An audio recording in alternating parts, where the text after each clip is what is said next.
It's the battle for the AFC East on Sunday at 1 p.m. when the Bills travel to New England to take on the Patriots. And it is the Patriots who can clinch the division with a win, thus ending the Bills' recent dominance.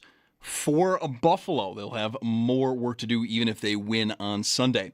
Looking to Sunday, though, 3 players are questionable for the Bills: Christian Benford, Terrell Bernard, and Joshua Palmer. Benford, though, was the only player to not practice today. He was limited yesterday with a toe injury. And the Barnes Firm Injury Report, it is brought to you by the Barnes Firm. Injured for help? Call 1-800-8-MILLION. Pre-game coverage on Sunday is going to get underway at 7 a.m. It'll carry you all the way to kickoff at 1 p.m., where we'll hand things off to Chris Brown, Eric Wood, and Sal Capaccio, who are going to be on the call from the Northwest Bank broadcast booth. Steelers edge rusher TJ Watt did undergo surgery yesterday to repair a collapsed lung he did suffer on Wednesday. He is officially ruled out for Monday against Miami. Initial reporting was that he was unlikely to play. It is official now. He is going to be out. We have a pair of wide receivers out this weekend. Bengals T. Higgins with a concussion. They play Baltimore. And Arizona's Marvin Harrison Jr. with a heel injury. They are going to take on Houston. Over in college, former Michigan head coach Sharon Moore has been charged with 1 felony, a 3rd-degree home invasion, and 2 misdemeanors, stalking in a domestic relationship and breaking and entering. And then looking ahead to tomorrow, just one college game. It is Army-Navy at 3 p.m. in Baltimore. And this holiday season, we're kicking off Mission Give Where You Live to benefit Buffalo City Mission, powered by NYSEG. Now through December 19th, you can donate brand new sweatshirts, sweatpants, hats, gloves, scarves, and non-perishable food items to help keep our community warm and fed. Just stop by any Dashes Market location and drop your donation in the Mission Give Where You Live donation bin. Want to donate online? You can also give through the Buffalo City Mission Amazon wish list. It is sponsored by the Barnes Firm and Dashes Market. Get all your details at WGR550.com. It's Paddock Chevrolet Sports Update. Paddock Chevrolet celebrating 90 years of being your hometown dealership. I'm Zach Jones for WGR Sports Radio 550.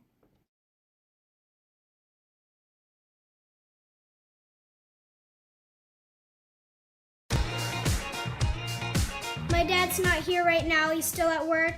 So I'm going to blast him. Mike Schopp and the Bulldog. I'm going to see if there's a clean version so that my parents and the people at my school will not get mad at me. We've got the spritzer filled with water, just in case if stuff gets too fire. I'm going to set up the speaker, and I'm going to listen to Mike Schopp and the Bulldog. I think this is the best Mike Schopp feature that I've heard in a long time.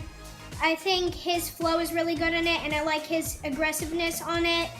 And the Bulldog put not enough effort in it. I think overall his flow was good, but I don't like that mumble rapping. That was my review of Mike Schopp and the Bulldog. Didn't need the spritzer. Wasn't fire enough. No spritzer for you. No spritzer. Football Friday is brought to you by Salino Law. Car crash? Call Salino. Call the 8s. And by Crosby's Pizza and Subs, Crosby's Hometown Fuel. Game day ready since 1922. I got up too late. I was almost done with my work here, but I needed to start earlier. I'll get it done by 4, probably 3:30. Got up too late. 6:30 was not enough time. What are you working on that's taken almost an entire regular person work day? Oh no, I went back to bed after that. I got up around like 9:30. Oh, I see. Gotcha. Okay, thank you for setting that up. And then I went to Canada. Okay. To run an errand. You know, it's the season. And I got home about 12:30, and I had this thought, and I reached out to Sneaky Joe. Like, he and I were a little bit, I caught him workshopping this together, and we threw some names back and forth. And then when I got here, I knew I needed to make sure everything was right. I'm almost done, but I'm not done. I wanted to know. Want to play with this? I also feel feel like today, and like this is not exactly the point you're making, I feel like between 1 o'clock and 3 o'clock was about 20 minutes today. And most days do not ever feel that way to me. I don't have anything really to do other than come here between 1 o'clock and 3 o'clock. And for some reason, I got here and heated up some lunch. And as I was finishing it, I looked at the clock and it was like 2:55. I was like, what? I thought I had 20 minutes to sit here and sort of digest and get set and showtime.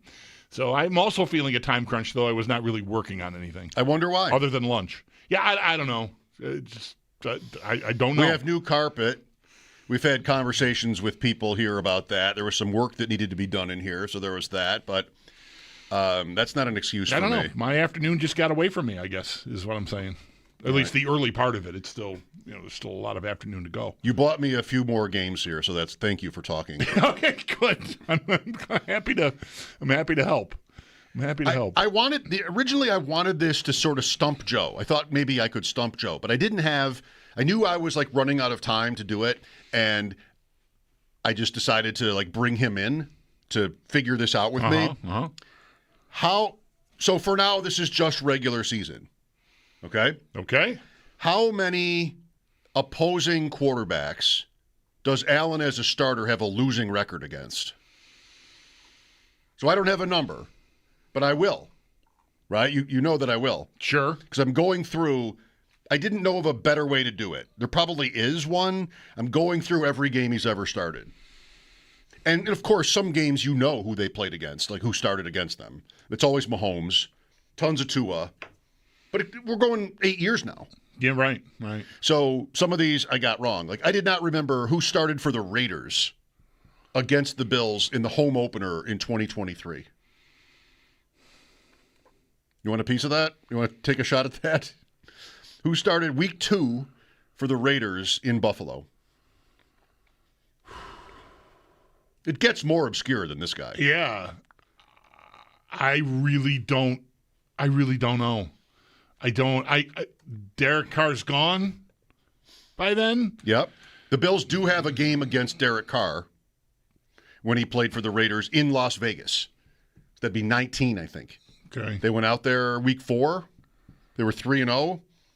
That's the year where they beat the Jets and the Giants, I think, to start the season. Okay. I mean, if I don't know right now, I'll never know because right. This is what I've been doing for hours. I don't have a reasonable guess at who this Raiders guy would have been. That's a different season. The COVID year is when they go to Vegas, and it's Derek Carr. Okay. 2020. Garoppolo. Wow. Yeah. All right. You got that? Yep. So I think that's the only game they have against him as a starter. How many quarterbacks would have winning records against Allen? Just regular season so far is what we're talking about. Right. So if you include the playoffs, I think you add Burrow because I think regular season is now 1-1. Right, because they have that one game that they didn't play. And then there's the loss that followed that and the win on Sunday. Yes. If you include Lamar Jackson, you include the playoffs, the Bills Allen is 2-2 against Jackson in the regular season. But 2-0 in the playoffs. But 2-0, right, 2-0 in the playoffs. So it changes a couple of these if you include the playoffs. Now, the Bills have never faced Easton Stick in a playoff game. But they did play him out in L.A. They once. did. Yes, on a Saturday. On a Peacock Saturday night. On I Peacock. Right. You got the rest of it. I remember, you got the whole thing. I remember some things. You're all over this one. Some things I remember. It has to be not many. First thing I thought of was Houston, but that was Stroud last year. It was Mills this year, right? And Mills played them here and got destroyed. I That's think. right, 40-0. So Houston maybe there's a loser, but Stroud.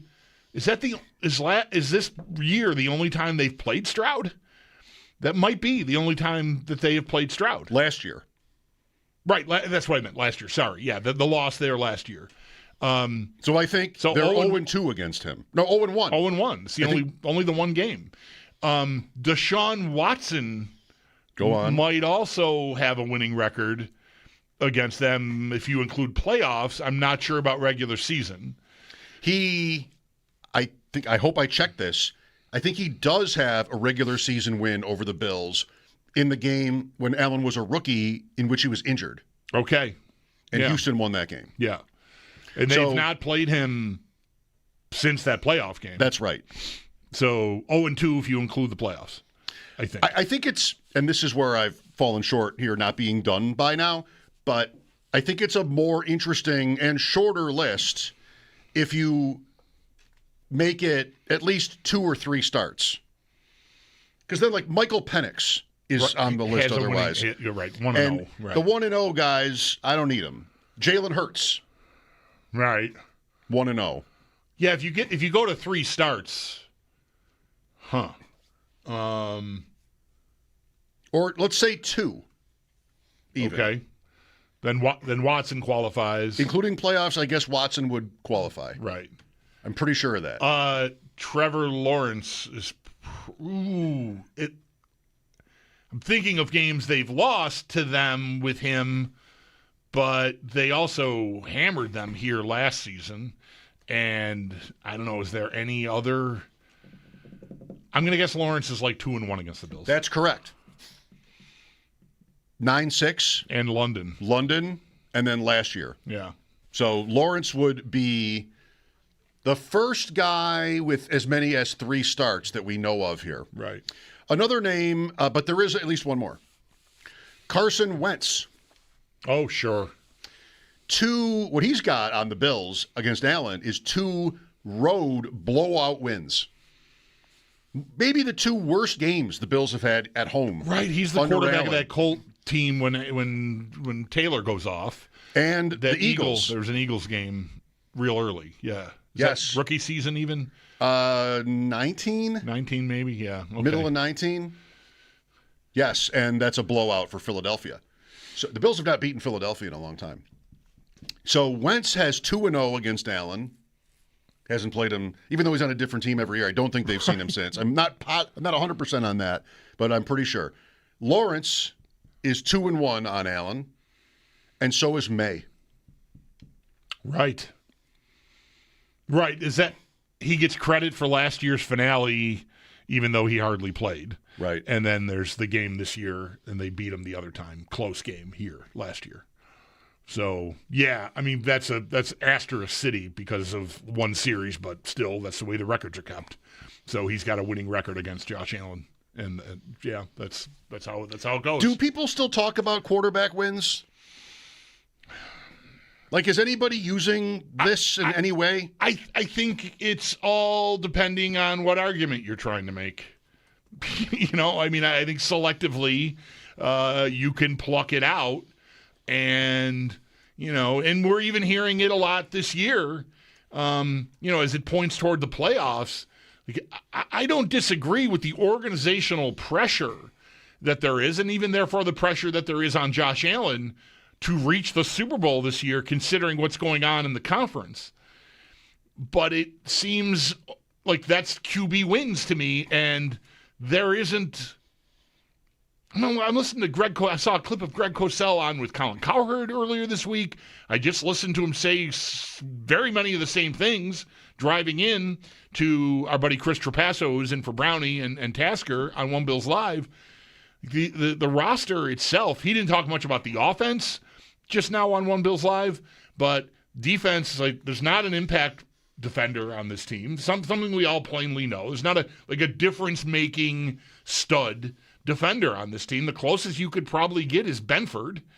You want to push for Bosa. I mean, I think you're on pretty thin ice already. He's been good for the Bills, but he's not like one of the top guys at that position anymore. And on offense, I did see Greg talking about this with Cowherd. Like, there's not.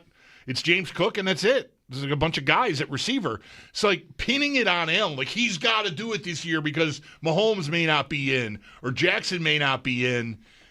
I don't know. I mean, I'm all for, me. I'm the one over here going, I've had the ball the last 2 years with a chance to go ahead around the 2-minute warning or even later and maybe win over the Chiefs in the playoffs, and that shines a less than complimentary light on Allen.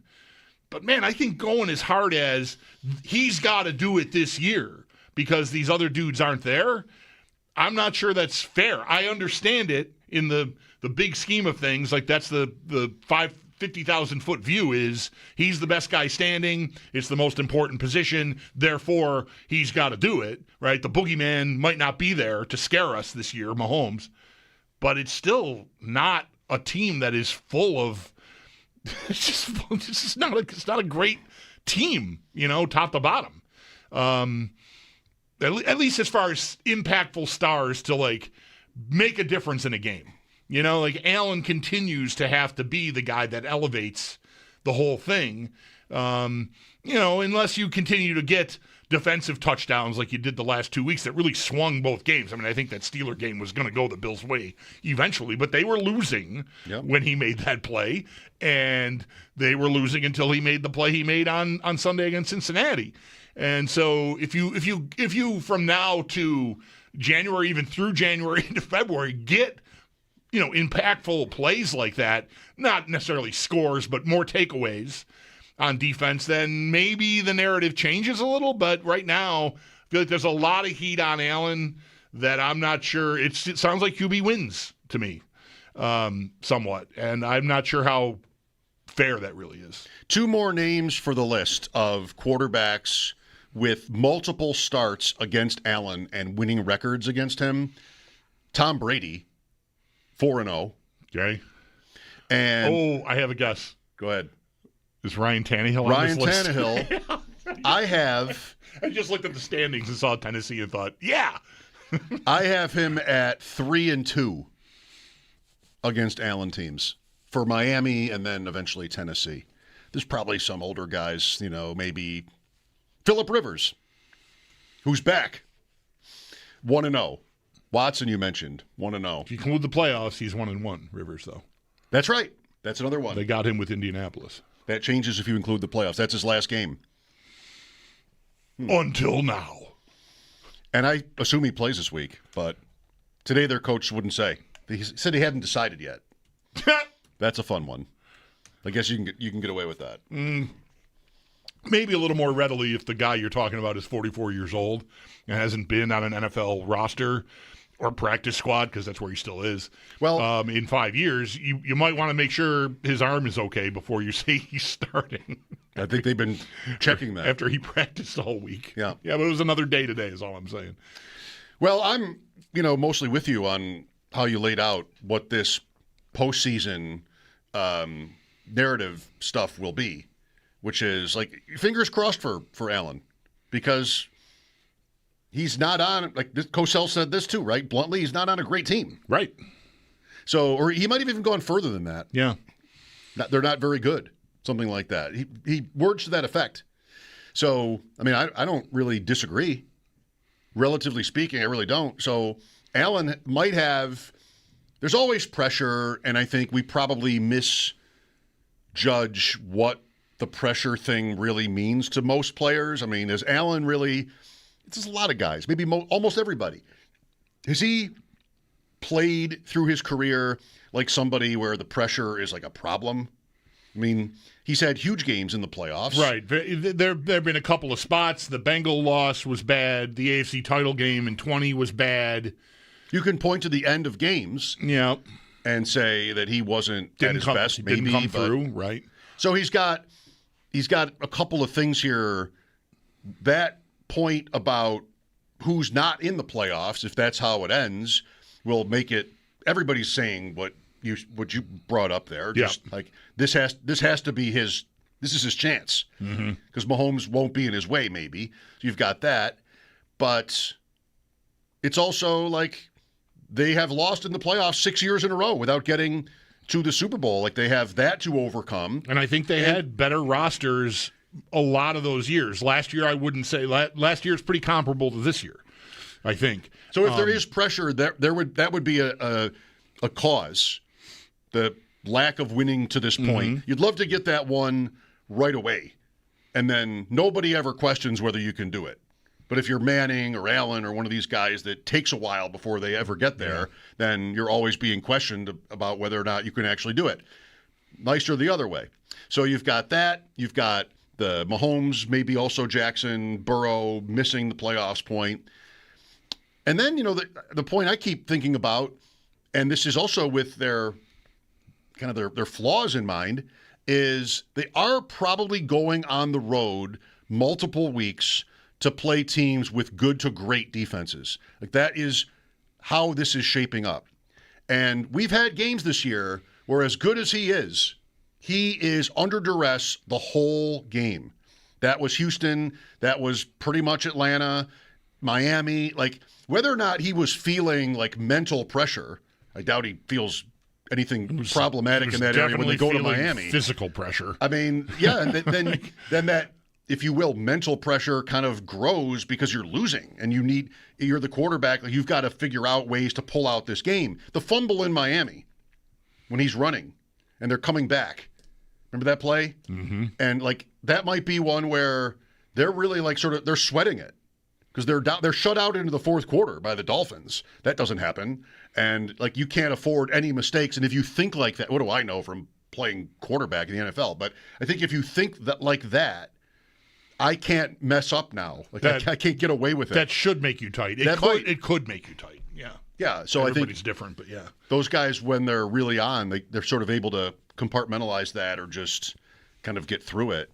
But the whole point of counting out every one of these 8-2 against Tua, by the way, every one of these Bills games that Allen has started is to unveil that May is on the list, which is a little bit cheap. It's the Week 18 game where they both end up leaving the game almost immediately, but they started, so they have that on their records as starting quarterbacks. Then you have the Bills beating New England here last year and losing to them here this year. So that's 1-2. That's what I wanted to find out is how short is the list of quarterbacks with multiple starts to have winning records against him. And I think we thought of maybe 5 names. Brady, Tannehill, May, Lawrence, and Watson if you include the playoffs. Right. And Burrow if you include the playoffs. Stroud if you go just one game. Other guys if you go just one game, like Penix and Stroud and Hurts, which it's not as interesting that way to me. I want more games to make it more meaningful. But then again, I'm admitting that May being included is a little bit cheap because of Week 18. Right. Well, Bills are a 1-point favorite. Their biggest fan in the betting space, Sam Panayovich, will join us in less than 10 minutes to preview this game and Week 15. Last night was fun. Was it fun from a Sabres standpoint, too? I know they got badly outshot, but they won.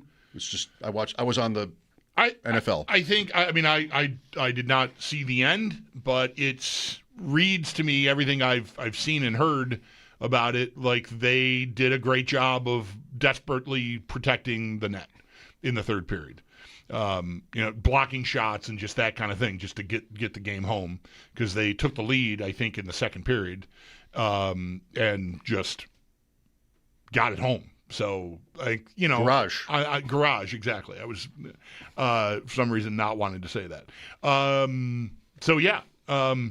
So they've won 2 in a row, and they have a chance for their first 3-game winning streak of the season on Sunday night in Seattle. That's not till 8 o'clock, by the way, that game. At least it's not 10. Right, that's right. That's right. So they're up against another NFL game, Minnesota-Dallas. Right. I think I know where I'll be. It's fantasy playoffs. Yeah. Don't worry, I got you. I'll watch the hockey game. The sacrifices you'll make. I don't have. By Sunday night, I'm probably cooked. I mean, I'm putting. Who did I say earlier? I even forgot who I said I was putting in. Rashid Shaheed is in your lineup in the playoffs. Rashid Shaheed is in. Why? Is in the second quarterback spot. How? Tyrod Taylor's hurt, and I've got Mac Jones. I'm sitting there like, that's it. That's what I've got. You should have been doing my work today. These are the names I've been living with all day. I can't make any moves, so that's it. I'm stuck. So that's where I'm at. Bills against Mac Jones, 3-2. The Wind game, and they lost in Foxborough to him once. Right. Dark times. Yeah. Right before Denver, when it was like they were bouncing around there. 2023. Sam Panayovich next. We'll talk to Mike Giardi today from New England. That'll be at 4. Sal will join us at 5. Picks at 6. Mike Schopp and the Bulldog here. Thanks for being with us. We need a break, can't you tell? We'll be back in a snap. It's brought to you by Snapdragon Apples, the official apple of the Buffalo Bills.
93 yards. Cousins going that way again. He's got it.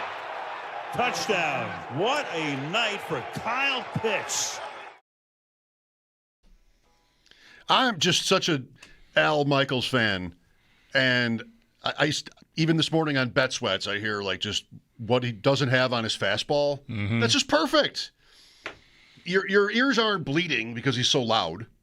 Like pretty much all the other guys are just shouting all the time, and it's that little. It doesn't sound like anything, but you don't get it from even other top guys often enough.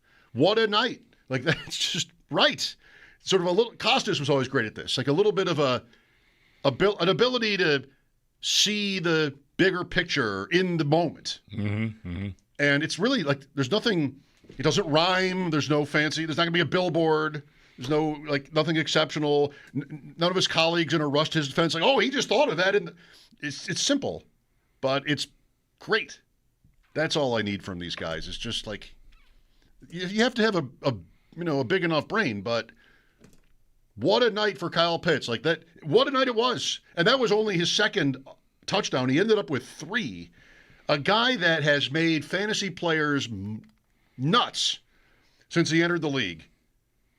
5 years ago, didn't we say this yesterday? Pitts is in his 5th season, right? But he's still a year younger than Kincaid. Right. And you give him, it's like Flacco with Chase, Brissett with McBride. You give him a quarterback that's just like sort of letting it out and no London. And look at it. Man, good luck to you if you had to face Kyle Pitts in your fantasy playoffs. In FFPC, 51 for Pitts. Tough to beat that. Sam Panayovich with us from BetSweats on the BetMGM network. Sam, I believe you're in New York today. Yes, sir. One more night in New York, back tomorrow on the beautiful Amtrak train. It's funny you bring up Kyle Pitts. I think of 2 things. When I think of a player, I think of did he either make me or cost me money. There was a stretch from his final game. They were like a 17-point dog against Alabama in the SEC championship. And he went off in that game. They covered. And then when it came time to bet Pitts in the draft, his over-under was 5.5. And most people are like, oh, tight end's not going top 5. We were betting under 5.5. We bet under 4.5. He went 4th overall. He made me a lot of money back in the day, too. Nice. So you're probably prone to being more patient with this player, is what you're saying, right? that just sort of shades how his fantasy failures don't for you. The earlier success offsets that for you, probably. So good. Yes, I think that's fair. Also, one of the greatest patterns in sports right now. I told Joe this morning, Pitts' first year he caught 1 touchdown. Year 2, 2. Year 3, 3. Year 4, 4. This is year 5. He's got 4 grabs for a touchdown. Do we get to 5? I'd like to think so now. 3 last night. That gets him to 4 for the year. He only had 1 before last night. I know you know Ian Hartitz, Sam. Ian would like to point out that 1 in his rookie year was in London against a Jets defensive tackle who was covering him. So he wanted an asterisk even on the 1 that he pulled down as a rookie. How about catch a touchdown in North America if you're so good? How about do that? Well, he's getting rolling. So how much of a wild ride was last night for you with the way that it ended? In terms of what, NFL Thursday night? As far as the outcome of the game, did you get broken or were you on Atlanta? I had Mike Evans, but I had him the wrong way. I had him to score a touchdown. I spent 5 minutes telling Joe it was going to be a vintage Evans night, and then I didn't bet receptions over or yards over. I bet touchdown, which did not happen. But he was as good as we remember, right?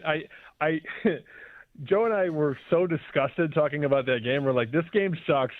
Nobody's going to watch it. Nothing's going to happen. And it was a really good game from what I can gather. I didn't see a single snap.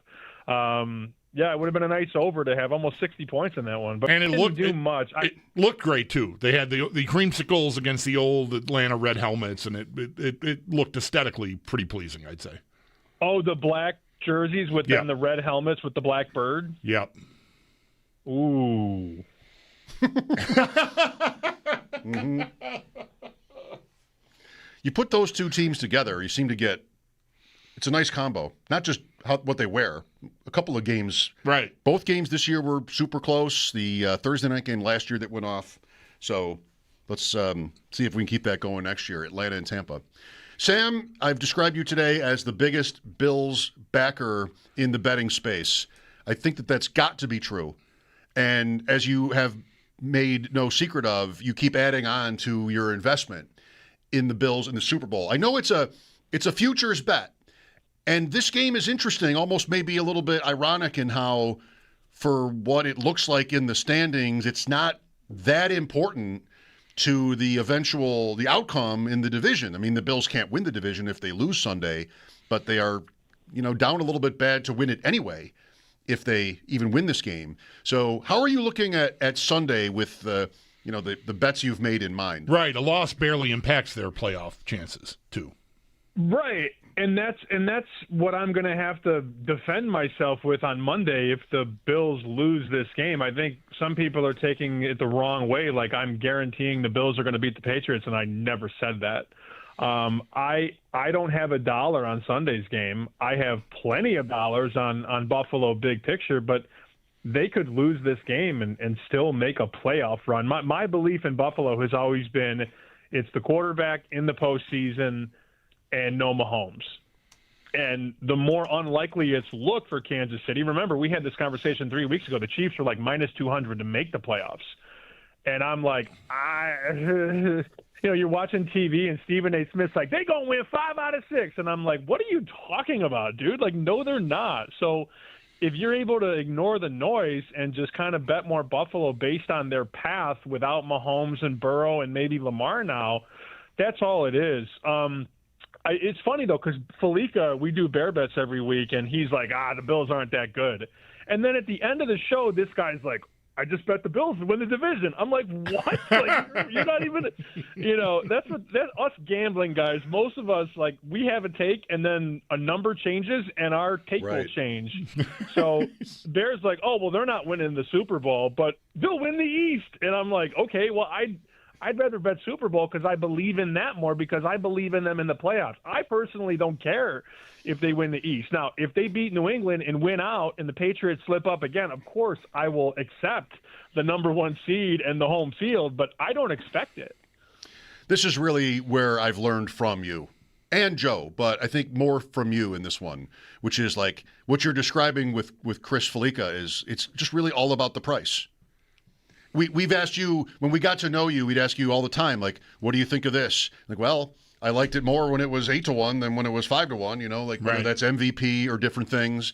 And like I bet Kansas City when Joe was on the air with us one day to miss the playoffs at plus 750. And that was before they came here, I think. Yeah. That was the week of the Bills game, the Chiefs-Bills game. And I've already cashed out on that because it was like I was going to win whatever, and they're offering me almost as much, so I don't need to see it through. And plus Indy, Sam, like that's another one where I got under 11.5 wins when they were 8-2, and now they'd have to win out without Jones to do it, and like I'll just take the offer because it's almost the full amount. Yeah, I don't know, Mike. Phillip Rivers might ruin your cereal. They might go 4-0 with Rivers. Not. I heard that the other day. Hey, what do you think about Rivers? 18-1 comeback player. I almost hung up the phone. I almost hit block. No, like stop. But to your point though about numbers, right? When Flacco came back the year he won comeback player, there was 100-1 in the market on comeback player. And Flacco also had 5 games. Rivers, even if he plays this weekend, which is not a sure thing, the most he can play is 4, but his price is 18-1. I'm like, I can't. I'd rather light money on fire. Yeah, the price is the difference. I was about to say that on Flacco because he just came back late in the season and won that award. Is there somebody obvious who should win it? McCaffrey? They usually give it to quarterbacks. The market, I can pull the market up right here. I know McCaffrey's the favorite. My question rhetorically was how close is Dak? And I know it was like McCaffrey, Dak 1-2. Okay. got to find the awards tab, which I can't find right now on the book I'm looking at. But it was basically a 1-2 punch. It was McCaffrey favored, and then I believe it was Dak. I just can't remember if Dak was 2-1 or 4-1. And then Rivers is the 4th favorite now, which It's awesome. I love that know, award. Though, guys. To be honest with you, ever since a guy died on the field and didn't win, it's just hard to handicap the market. Yeah, that's a tough one. With Sam Panayovich, Joey Bosa probably no chance. Nice little comeback season for that guy though. Hurt now. Yeah. Although he looks good for Sunday, I think. He's not even listed. That's good. So kind of important. Lots of big spreads this week, Sam, in week 15. I hear you talking about teasers a lot and a couple of underdogs you like for that. How in general, maybe it doesn't work like this. Maybe it's just strictly game to game, but 2 touchdown favorites like the Seahawks and maybe the 49ers and the Eagles. I mean, big numbers. Huge. 5 games now, double-digit spreads, maybe 6, depending on what's up with Houston and Arizona. That's kind of straddling 10 right now, 9.5 more than 10, but 11.5, 13.5, couple games, 13.5, another game, 12.5. It's a lot. I always spin it with teams that I don't trust making them bigger favorites. So Philadelphia right now is an 11.5 point favorite. You knock that to 17.5, I'd take the points. Why not? Especially when the total is 38. That's a big number to catch, 17.5 when the game's totaled 38. It's all math. So what's Philly going to win? 35-0? It's probably going to be 28-14 or 27-17, and then I'm going to cover 17.5. I would tease Vegas up for sure to 17.5. And how do you not consider a teaser if you're going to do a 2-team teaser and get the best price? Don't lay $1.50 on a teaser. Some of these books, $1.50, $1.60. It's insane. The local guy will give you a -110 or -120. Vegas up 17.5, and then how about Cincinnati to 8.5 at home against Baltimore? Could see it. The Bills really did very little to slow down the Bengals on Sunday. Just a couple of interceptions to swing the game in the fourth quarter. The Heisman, is that tomorrow? Is it down to the last night? Tomorrow night. They've bet a little Pavia, but every time they do, the wise guys are betting Pavia at 12-1, 10-1. He was 5-1 last night. They just keep betting Pavia. And then you look up this morning, and Pavia's back to 14-1, 12-1. So the bookmakers are saying it's Mendoza. And maybe there's some intel there. I mean, the votes are already cast. Maybe somebody's seen the ballots. The books want you to bet Pavia. Some guys are doing it. I don't know if they're going to keep doing it, but the sharp book moves, the guys booking the bets are booking toward Mendoza winning. Yeah, we can't bet awards in New York State as it is, but when the vote is already over, it doesn't feel great betting on that. No, I agree. I voted for the Heisman for many years, and I think it was a week ahead of time you had to get your ballot in, so somebody knows who won. I mean, you would think so, right?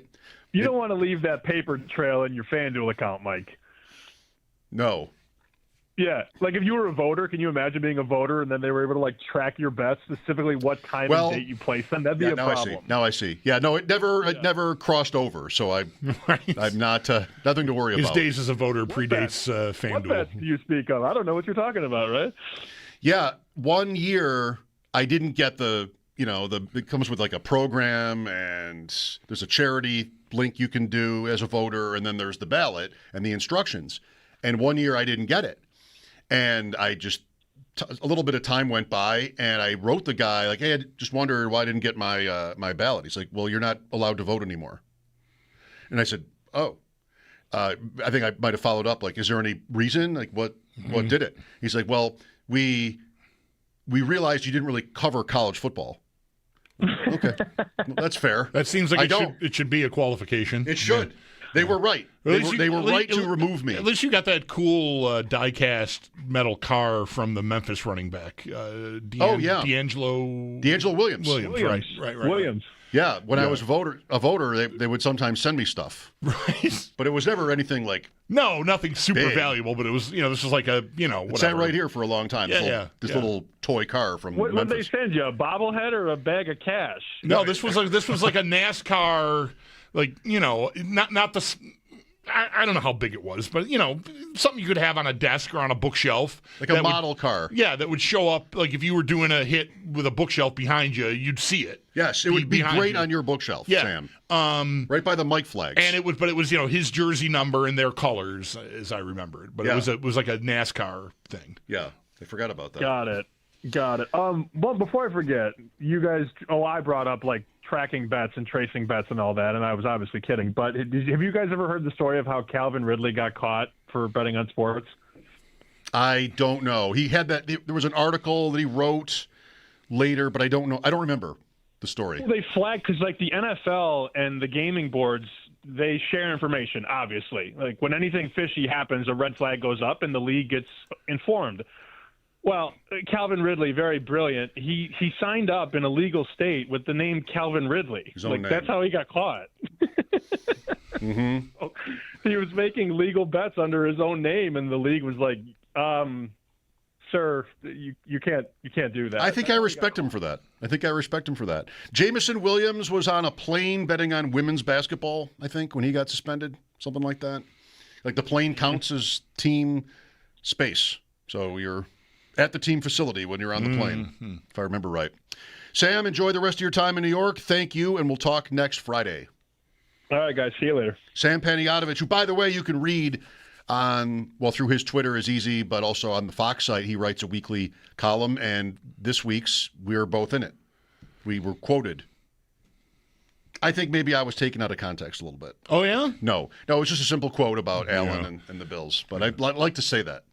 Okay. Yeah, I've never quoted. I have a big problem with how Sam positioned my quote. Yeah, it's fine. It was right after mine. Yeah. It's saying basically the same thing. He got us both in there. Allen's the show. Mike Giardi on the Patriots in about 15 minutes here on WGR.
Dabbling today with some quarterback trivia. Josh Allen's record against every other starting quarterback he's faced. And I'm pretty much, I think I'm done. I'm not positive that I'm right on all of these because I'm just doing it manually, but I think I'm done. 8-2 against Tua. 5-1 against Mahomes. Regular season, yep. Regular season. Wow, the only regular season game the Chiefs have beaten the Bills in was that weird Tuesday late afternoon thing, whatever that was during COVID. Yes. Wow. 3-0 against Cam Newton. Okay. Sound right? Sure. All I remember about Cam Newton playing against the Bills was that one close call. There was a game where they were driving and maybe could have tied or won, and he fumbled. He also started the night game where Belichick throws the phone. Okay. And he went back to Carolina, which I always forget, and late in the 21 season was their starting quarterback in Buffalo for the Panthers. Okay. 2 weeks before Matt Ryan started here for Atlanta. Wow. I think it's just 1-0 against Matt Ryan, but maybe we'll see him in 5 years. Coming back, resetting his Hall of Fame clock. Mike Giardi, Boston Sports Journal After Sports. Mike Schopp and the Bulldog, WGR.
It's the battle for the AFC East on Sunday at 1 when the Bills do travel to New England to take on the Patriots. And it's the Patriots who could clinch the division with a win, thus ending the Bills' recent dominance.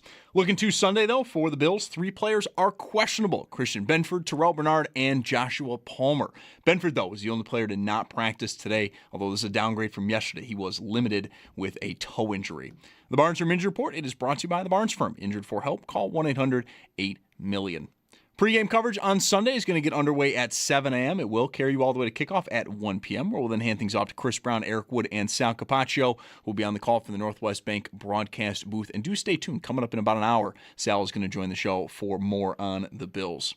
Around the NFL, though, Steelers' TJ Watt did undergo surgery yesterday to repair a collapsed lung he suffered on Wednesday. While initially he was thought to be questionable at best to play on Monday night, he is now officially ruled out when they take on Miami. We also got a pair of wide receivers ruled out for this weekend. Bengals' T. Higgins with a concussion. They take on Baltimore. And Arizona's Marvin Harrison Jr. with a heel injury. They're going to take on Houston.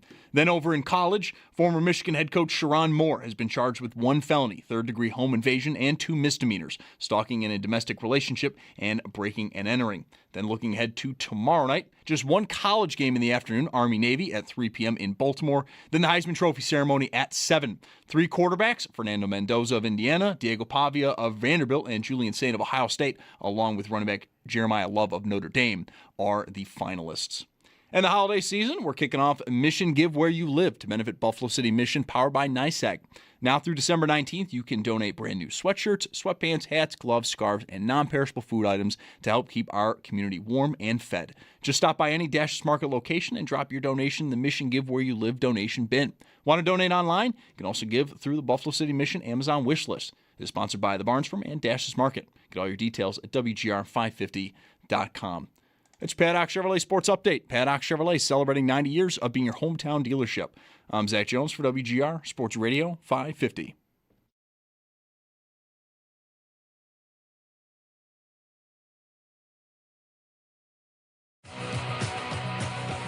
It's Mike Schopp and the Bulldog. All right, what's the report from outside? I was outside for maybe 3 minutes. I counted 8 Q-tips. It's got to be one person that just throws their Q-tips out the window when they're done using them in their cars. It's Mike Schopp. One person? More than one person using Q-tips and throwing them outside? I don't think I use 8 Q-tips in a year. I think I've never used 8 Q-tips. And the Bulldog. What the hell is going on out there? I don't think I want to work in a place where people roll their windows down if they're using Q-tips for Lord knows what and just throw them on the ground. Well, you do. What, is it the 70s? Oh, that's not very nice. It's Mike Schopp and the Bulldog. Driving on the highway 65 miles an hour. I get a little left in my soda from the fast food drive. Out the window. That was the 70s. Who gives an F about anything? Throw a burrito out the window. Nothing matters. 2025, what are you doing? On WGR. Throwing Q-tips out of your car. Sports Radio 550. Atlanta won that game last night with 19 penalties to 4. It was 9 maybe at halftime, and I tweeted about it. There's no way this is getting to 12. This is an Al Michaels game, right? It's the pancake breakfast. This is Al Michaels. They'll get together at halftime and say, let's put the brakes on the flags. This ref is not getting, we're not getting crazy here. Or, may the heavens fall. You're going to hear about it from Al. You're going to hear about it, from the fans and everything. Too many penalties. This is too slow. We're dragging the game down. But the penalties they kept taking were you couldn't not call them. False starts, what are you going to do? Sheffers, who seems as humorless a human being as may possibly exist in the world. He and Michaels are just, I tweeted they're at war. They don't even know it. But he's just not, 19 penalties, and they still won on the road with a 15 penalty disadvantage, yes, in the game. And they're the Falcons. Right. Think about that. With us now on the Wester Hotline, Mike Giardi, Boston Sports Journal. Mike, glad we could connect this week. How are you? First of all, I love the rant on the officiating. Fantastic. Yes, thank you. Also, did we get to the bottom of who is the Q-tip flicker outer of the window? Do we know? No, I don't know. I would need access to security camera footage, Mike, I'm willing to pour through to stop this criminal. But no, I don't have. There's no resolution. Unbelievable. I think it has stopped, though. Maybe we had a role in that. Maybe. Yeah, I would say that you calling them out publicly on the radio and letting the listenership know that there's some sort of savage working in your building. We share the facility with a number of other businesses. I would not expect the perpetrator to be someone who works here, and mostly that's just because very few people do. Right. So I'm guessing it was from another office. Okay, Mike. Well, I'd like to hear your perspective on this game. I mean, on one hand, it's a showdown. On the other, neither the Patriots' division hopes nor the Bills' playoff hopes take much of a hit if, whichever team loses this game. So it's a kind of an interesting one, maybe a little bit, I don't know if I want to go as far as say less important as perhaps we would assume. Yeah, I mean, they're definitely part of that, right? Your point, and the idea that, hey, we can still get in, and we can still end up as number one seed, we can still win the conference, whatever the case may be. That said, I feel like maybe the Patriots caught Buffalo by surprise a little bit in Week 5, and now, even though the Bills are saying, "Well, it's an important game because it's the next game," I don't know that I necessarily buy that. I think they want to come into Foxborough and remind the Patriots, their fans, the rest of the league, anybody who's watching that, like, don't start shoveling dirt on us like you're on Kansas City right now. Like, we're still going to make the playoffs, and we're still dangerous because that guy that we have at quarterback is as good as anybody in the league. Yeah, this feels it really. We talked a lot about this on our show yesterday, Mike.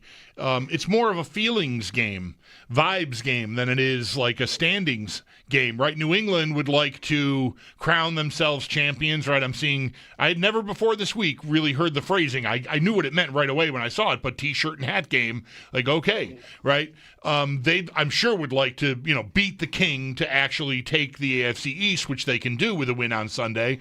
From the Bills' standpoint, and like even the fan standpoint, I think we want to be reminded that, you may win the division, but you're not doing over our carcass. You're going to hear from us, and maybe you'll hear from us in January too. So it's really, those are all feelings points, and how we'll feel afterward. The standings, like Mike just laid out, like, it doesn't seem like it's that important either way. The Bills are still going to be well over 90% to make it with a loss, and New England will still be in great shape to win the division with a loss. But the aesthetics are what this one feels like it's all about. Yeah, it's one of those games that if you're the Bills in particular, because of where you are in the standings as relates to the Patriots, is like, we had this nice come-from-behind win against Cincinnati. But, they were in control of that game until Josh went supernova and you got the couple turnovers. Like, let's go into New England, remind everybody who we're all about, and then the win's in our sails. And it's like, well, it doesn't – like, now we're proving to you it doesn't really matter whether we are winning the AFC East and the number one seed, or if we're the fifth seed, like, we can go anywhere at any time and beat anybody. And I think that does wonders not just for the fan base, the mindset of the fan base, but for the team. Like, hey – we are who we thought we were, and it just took us a little while to get there. How much, if at all, Mike, are you and other observers, even fans, I guess, if you want to include them, questioning still just how good this New England team is? Like, is there any doing that? They've got an excellent record. They've won 10 games in a row. They've beaten all the teams that are put in front of them, but the soft schedule point has been there to be made. Like, is this a team that you think is ready to go win in the playoffs already? I think they're ready to win in the playoffs because of the coach who's pressed every right button this year. Like, honestly, it's kind of absurd.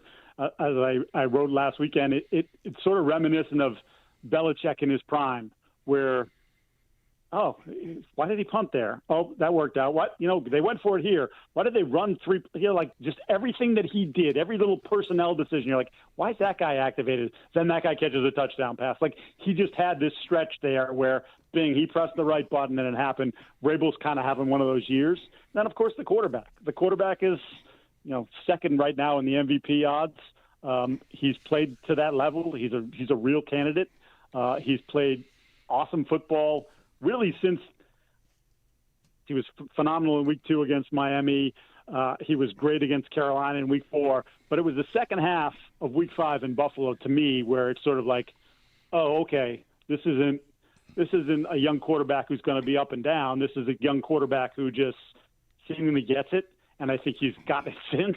There might be a bad couple series here or there, but like he always has himself out of it. So I think from that perspective, for me, I think they can go and win in the playoffs. I don't know if they're as good as the Rams or maybe even Seattle. Like maybe the NFC is better, but like in general, like I don't think there's anybody in the AFC that they can't beat. That's their fan base is forget it. The fan base is all in. Like I think that Gillette Stadium is going to be a relatively hostile environment on Sunday, and that's not something we've been able to say for a long time. Like probably dating back into like 2014, 15, because that fan base got spoiled. It was like, oh, well, we're supposed to be in the AFC Championship game at the very least. Now it's like, you lived through a few bad years. You were 4-13 2 years in a row, and now they love this team, and they've embraced it. And so I think there'll be a good energy, and it looks like we make it some snow too. So that could be a fun little setting for it. All right. Human nature, right? I'm thinking of the Atlanta Braves in the 90s, where they were sort of not selling out in the postseason. Even the Bills in the 90s a little bit. Yep. Had, when they only made the wild card, like the famous comeback game was not a sold-out game. And it hadn't been a decade, as long as the Patriots reign, when you're saying that started to sink in a little bit. With Mike Giardi, Boston Sports Journal, I'd like to hear you talk more about Vrabel, and not just how, as you said, he's pushing the right buttons, as you put it, in terms of game management. But what is it about him, if this is right to say, that sort of led to a team that wanted to follow him so naturally? I might put it that way. I think it's just his message from the beginning, and some of the stuff you can say is hokey, but there was some team stuff, bonding, bringing guys in front of the room, and this is who I am, and this is where I came from, and this is why I do this. This is who I play for. My dog's trying to win. This is who I play for. And so those little things that you're like, that's hokey, but there's a togetherness of this group that I haven't felt in that locker room in. I wouldn't even say even in the end of the Brady era. I think it's going back a ways. So sometimes things just come together, and I think they certainly sought out a certain kind of player, both in the draft and in free agency. And it's another one of those things where you talk about free agency, they hit. They've hit. You don't look at that guy's disappointing. No, he's been good. That Carlton Davis, people have kind of complained about Carlton Davis, who's played his best 2 games the last 2 weeks they played. Because Carlton Davis kind of knows we ramp up to this. Come on, dog. We ramp up to this moment in the schedule and in the season, and this is the important time. They do matter more now here in December than they did in September or October. Don't worry about the dog, Mike. Our audience is used to it. I worked from home for 2 or 3 years in a row, and my dog Fred would be in the attic going bonkers every time a fire engine went by. So, Well, yeah, the FedEx guy just rolled up. And right. My dog, by the way, your Fred, Dougie. Dougie does not like anyone approaching the house. Right. No, we can all understand. I apologize for that. No need. Thank you. I had to cut streams because of Margot. She'll bark at the wind, and we have to stop. We have to pick this up later, Matt. I'm sorry, it's too loud and can't function. So what kind of shape health wise? We know Milton Williams is still on IR, and that we can talk maybe more about that. His loss and the impact it's had, because the numbers on the defense overall and the run defense specifically seem pretty stark pre-injury there. But how about the health overall? We know the offensive line had some injuries going into last week even, and I imagine that's still the case here with at least one guy on IR, right? Yeah. You know Campbell, he's on IR, so your left tackle's not there. Vidarian Lowe, who was the left tackle the previous year, and obviously not very good as no one was on that team, stepped in and did a pretty nice job against New York. Josh McDaniels has always been good about sort of, okay, we're weak in one area, we're going to protect that. They ran boot away from the left tackle, they doubled, they chipped. Brian Burns was, for the Giants who they played, was a key target of theirs. And I kind of joked, by the third quarter, Brian Burns didn't know where the second guy was coming from. He knew he was coming, he just didn't know where he was coming from. So they did a real nice job of mitigating that. The interesting thing to me is Jared Wilson, who's the rookie left guard who started in Buffalo, and has had sort of an up and down year, but they like him. He's a third-round pick. He's a talented kid. He had a high ankle sprain in that Cincinnati game. At least that's what it was reported as. He practiced this week. He looks like he's playing. So either that's the most miraculous recovery from a high ankle sprain ever, or it just wasn't a high ankle sprain. They don't give us too many details on that. Otherwise, really healthy. Still Milton Williams on the IR, and Robert Spillane showed up on the injury report with a foot. But I saw him in the locker room. I'd be surprised if he doesn't play. Now, maybe he's impacted by it, but, they're about as healthy as you kind of want to be at this point in the season. That bye certainly helped them quite a bit. What about Landry? I saw something about him midweek, and then I didn't see any update on him today. Is he just in the clear? He practiced today. Okay. He's got a knee it happened in New Orleans, so that first month of the season, first 6 weeks of the season, and he hasn't been he's been out there to his credit, but he hasn't been the same impact player. And I think they just were like, we're going to buy you as much time off the bye and give you as much time off your feet and just rehabbing as possible. So he'll be out there, and he hasn't, he's been playing with it, and he hasn't missed plays. So it's just something that's maybe robbed him a little bit of the explosiveness. So, Mike, the Bills still are a slight favorite here on Sunday, and it's been an up and down year for them, I guess. I mean, it's 9-4, so it hasn't been that much down, but they've had some bad games. Do you think that the line makes sense if you are well versed in point spreads? Maybe you are. It's interesting to me, and it might be some motivation for New England that even at 11-2 and with a win in the series this year, that they are a home dog. Yeah, there's no doubt it's motivation. Mike Vrabel kind of tried to play it down a little bit, but he played under Belichick, and Belichick would use that to anything. You find a little thing. Oh, they think you guys won 10 in a row, and they think you're an underdog in your own building. There's no question that Mike is sort of throwing that at his players a little bit for an extra little chum in the water. I don't know a ton about how they come to these lines, so I actually heard someone talk about it today. Someone from Vegas was on one of the local radio stations, and he's like, to him, it came down to strength of schedule. He's like, the Patriots, we talked about it. Their schedule has not been hard. The Bills' schedule has been much more difficult. So, it's not an insult to the Patriots in terms of let's do this to them. It's just a matter of the Bills have played a harder schedule. So we still, from a power ranking standpoint, this is this guy talking in Vegas, we still feel like the Bills are a better football team than the Patriots. So, they have an opportunity to prove that and maybe change the lines going forward. But, I mean, you think about it, they were, 8.5-point dogs the first meeting? Okay. So I know it's home, but, the numbers have changed a bit here over the last, 2 months. What do you think of Denver? I don't love the offense, and I know, Knicks has got this clutch thing going on, so I don't want to discount that, but I feel like they haven't been able to consistently run the ball since J.K. Dobbins went down with the injury.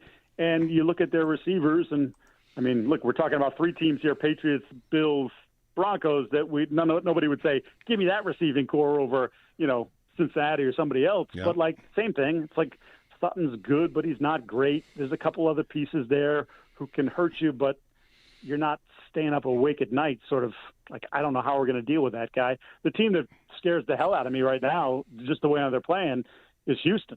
I mean, that's a team that I don't care who you are, I would not want to see them in round one of the playoffs. So some of these teams, and I'd include Jacksonville and maybe even also the Chargers in this, have somewhat the same makeup, where it's a year for defense in the AFC playoffs, which is not the Bills' strong suit, as it happens. The Bills have the elite quarterback you're supposed to need, and maybe the Patriots have both. We'll see how it plays out.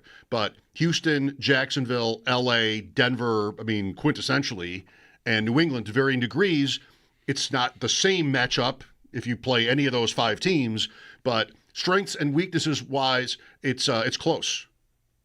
Yeah, I would totally agree with that, and it is funny because you get that pushback. You're like, it's kind of a weird year in the AFC, one of the weirder ones I can remember. And it's like, oh no, we say that every year, and there's 3-4 new teams, and over the course of both conferences that are new to the playoffs every year. I'm like, yeah, but you couldn't have told me going into the year that there's a good chance Kansas City and Baltimore we're going to play like this and be in the spots that they're in, where currently they're on the outside looking in, and there's been a lot of obviously no one thought the Patriots were going to be 11-2, even if Denver was sort of a team that people had circled.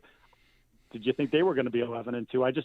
It's been different in that regard because I think the conference is I don't want to say watered down, but you're right. I think it's just sort of, there are 5 or 6 teams that if you told me at the end of January, like, oh, the 6th seed ended up in the Super Bowl, I'd be like, okay, that made, they were playing the best at the end. And when you look at them all up and down and compare them side by side, you'd say, yeah, they're all about the same kind of team, different strengths and weaknesses, but in terms of the overall talent level. Mike, I know we started hopping around the league here, but I want to come back to Drake May here as we wrap up and just ask you, when there are struggles, like what is his kryptonite right now? Like when it doesn't go well, even if it's just like, play to play, series to series, if not game over game, like what are the things, or is there a thing that gives him the most trouble? Obviously, pressure gives any quarterback, or can give any quarterback trouble, but we saw him elude plenty of pressure in the Week 5 matchup here in Orchard Park. What is the thing that has to be buttoned up for him to continue to succeed? So I dug deep into the nerd numbers during the bye week and wrote about it yesterday in terms of, because we know the Bills are good at disguising coverages. May has seen, this is again going into nerd numbers here, 35% of the coverages he's seen this year have been disguised coverages. And so I wanted to kind of know, how is he faring against the different coverages? And it's sort of staggering. He's basically a quarterback. I'll just go with quarterback rating over EPA. Quarterback rating over 100 pretty much against everything, or 90 plus. The only 2 things where he had a negative EPA or a lower quarterback rating were red zone and versus cover 0, which is, the all-out blitz. Right. And I think, Sean's not afraid to do that. We saw him do it against Cincinnati, and they gave up the touchdown. I think it was to Gesicki there down by the goal line. But you can't live in that. So can you get him? Can you call that 6 or 7 times and have it be effective 4 or 5 times? The Patriots have had a problem scoring in the red zone. I think it's probably one of the biggest things for them, other than the inconsistent run game, where they've been kicking more field goals than touchdowns lately, and that's something that they focused on quite a bit. Sort of self-scouting during the bye week and sort of addressing that early in the week this week. But that's an area where his legs might come into play a little bit more than I think they have. I think they've been kind of trying to space out the carries, if you will, for Drake. He's obviously going to scramble. That's going to be part of it, but they don't call a lot of design runs for him. And I'm wondering now if we're into this part of the season where that's something where they try to give their offense in the red area at least a little bit of a jolt and let him use his legs more. But by and large, doesn't necessarily have one. I think what we saw, Cincinnati did actually, which is kind of surprising because of their defense. First 3 series against Cincinnati, they were doing some different things with pressure, and Patriots had set their blocking scheme up front, after strength, find the mic and all those things. And then the safety in particular, Geno Sohn, was rotating at the last possible minute from one side to the next and came unblocked a few times, and it caused them some trouble early. He threw a pick 6 in that game. They were in a 10-0 hole before, again, he managed a way to, and they did, to solve it and win the game. But that's sort of been his case the last 10 weeks or so, where even if you get him for a couple series, he eventually finds the answer, or they eventually find the answer, and it's obviously worked out well for him. By percentages, Patriots in the red zone, offensively and defensively, near the bottom of the league. 73% of opponents' red zone trips have found the end zone, so that's last place in the NFL. The big numbers here, though, I think, are that they have been in the red zone 21 more times than their opponents. 47 trips to 26. So the percentages don't tell the whole story there. Mike Giardi from the Boston Sports Journal, thanks as always for your time, Mike. Enjoy the game. I love talking to you guys. We'll see. It's going to be fun. I'm looking forward to it. Thank you very much. That's, again, Mike Giardi out of the Boston Sports Journal. Bills and Patriots Sunday at 1 on WGR. Bulldog and I will be on postgame. Lines are open for your calls next. How do you feel about it? 803-0550. Sal joins at 5. Mike Schopp and the Bulldog. Time for a break, and this break is brought to you by Snapdragon Apples. We'll be back in a snap. Snapdragon Apples, the official apple of the Buffalo Bills.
It's a battle for the AFC East on Sunday at 1 when the Bills do travel to New England to take on the Patriots.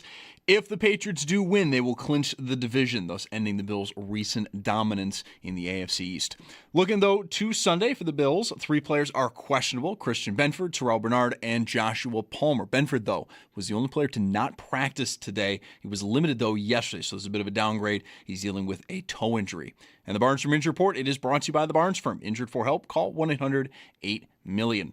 Pre-game coverage on Sunday will get underway bright and early at 7 a.m. and carry you all the way to kickoff at 1 p.m. We'll then hand the baton off to Chris Brown, Eric Wood, and Sal Capaccio, who are going to be on the call from the Northwest Bank broadcast booth. And speaking of Sal, do stay tuned. He's going to join the show in just about a half hour at 5 to talk more on the Bills. Over in college football, former Michigan head coach Sherrone Moore has been charged with 1 felony, 3rd-degree home invasion, and then 2 misdemeanors, stalking in a domestic relationship and breaking and entering, and then looking ahead to tomorrow night. Just 1 college game, Army-Navy, though, at 3 p.m. in Baltimore, then the Heisman Trophy ceremony at 7. 3 quarterbacks, Fernando Mendoza of Indiana, Diego Pavia of Vanderbilt, and Julian Saint of Ohio State, plus running back Jeremiah Love of Notre Dame, are the finalists. That's Paddock Chevrolet Sports Headlines. Paddock Chevrolet celebrating 90 years of being your hometown dealership. I'm Zach Jones for WGR Sports Radio 550.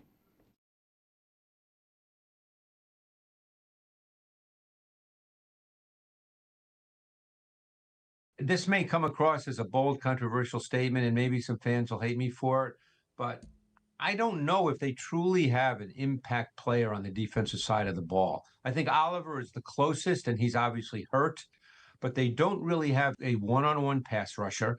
At this point in time, you wouldn't say they have a great corner. I mean, Bedford, they signed, nice player. They're hoping, look, they drafted Hairston. They're hoping he turns into more than a nice player because he was a first-round pick. You know, and Cole Bishop looks like he could become a really solid safety. I feel like when I watch their defense that I don't feel like there's an impact defender that you feel like, well, that guy is going to be the guy that just makes plays when you need it. Greg Cosell on One Bills Live. Of course, Christian Benford has been that player the last 2 weeks, but we don't know about his status for Sunday. Was not seen in a walking boot today, or I should maybe better put that, was seen without a walking boot. Right. I'd still love to know more about the walking boot world. How many do the Bills have? Like, do you have a closet full of walking boots? I'll bet they do. Left and right? Yeah, I'll bet they do. Different sizes? Yep. And different, like, you see, you hear walking boot, and I think my brain right away, that's why I appreciate it. I think it was Lance Lasowski had the picture that while we were talking to Sal, I eventually retweeted, and so did Sal. I think it's something that is, like, all the way up the calf, like a big thing with like a stump on the bottom, and you're just like, you can get around in that, but it's almost like it's almost the same as a cast, like a ski boot. Right. This was more of like, I think I said a rugged sandal looking device. Like, it was protective, but it was not above the ankle. It was a low cut type thing. So clearly designed just to protect the toes, I would think, or the foot in general. We've got high ankle sprain walking boots, right, and then ankle sprain walking boots, right, and then toe sprain maybe walking broken boots. fibula walking boots. I don't know. So yeah, I'll bet they have. I remember going to the orthopedic surgeon in like their offices after I had just meniscus surgery, and I had to get fitted for a brace. And that room is really something. And I'll bet just like all kinds of stuff, right? Upper and lower body, different extremities, etc. I bet the Bills have got their own set of that. You would think so. All shapes and sizes. Yeah. That's from the softball incident? The knee? No, way later. This is after running for years on what was a torn meniscus. You got cleaned up? Yeah. I need to get cleaned up. Yeah, that's right. Long after I don't even know if walking boots existed when I had the knee injuries when I was Who invented playing softball. The walking boot? I didn't have no walking boot then. I know that. Terry is with us. Hello, Terry. Hey, how you guys doing? Great, thanks. Well, thanks for taking my call, but I wanted to talk about the game Sunday. I mean, I've been listening to you guys, and Thank you. Obviously, when the game comes on Sunday, I'm rooting for the Bills. There's no doubt about it. That's just in my DNA. It'll spoil my mood for the next 48 hours. But I was thinking back to 1969. Do you guys remember 69? You guys are like old as dirt, right? I was not born yet. I was 4 years old in 1969, right. so I'm old. I'm as old as some dirt. But they weren't good at all. I can't wait to hear how this compares. Yeah, well, absolutely, because the AFL was up and coming at that time. And, being a Bills fan, I'm an AFL fan. And the Chiefs were playing the Raiders in a late season game, and they were the two best teams in the AFL. Well, the Jets were the best team. They were the second two best teams, 2 and 3. They were playing each other in a regular season game, knowing that they were probably going to meet in the playoffs. And it was a very short playoff because that was the first year the AFL had playoffs. The previous year when the Jets won, they only had to beat the Raiders. You won your division and went to the championship game. Mm-hmm. So playoffs was a new thing to the AFL. And Hank Stram, and I don't know if he mentioned this in his memoirs, he knew he'd be meeting them again in the playoffs. Mm-hmm. So he came out and played the most bland game you could think of. I think they ran the ball 45 out of 60 plays or something. Okay. And they may have lost, but then when they meet the Raiders in the playoffs, they have their whole offense available. They didn't show them anything, and they won. And they went and won their first Super Bowl. So I've been thinking about that all week to kind of cushion, if the Bills lose, thinking, maybe they they didn't go all out for this game. They hid some stuff. Would you support that if you knew? I think maybe the answer would be yes, based on how you're talking. If you knew that the Bills did that, you would support it. Well, I don't think, like I said, they should just take some plays out of their playbook. We're not going to show them this. You still have to go all out in a football game. You can't take anything off it. You want to try and win it. They're just like me. They want to win that game, but they're going to win it without their full playbook, so to speak. Okay. On a different just not to hold some things back. Okay. Thanks, Terry. Your memory's very good on this Chiefs-Raiders game. The Chiefs completed 2 passes and lost, and then did beat the Raiders. They had to win the Jet game first. You said all that, but they did that. How much is there to play for? I've been bringing this up all week, and I'm not sure it jives with how the fans are thinking about this game.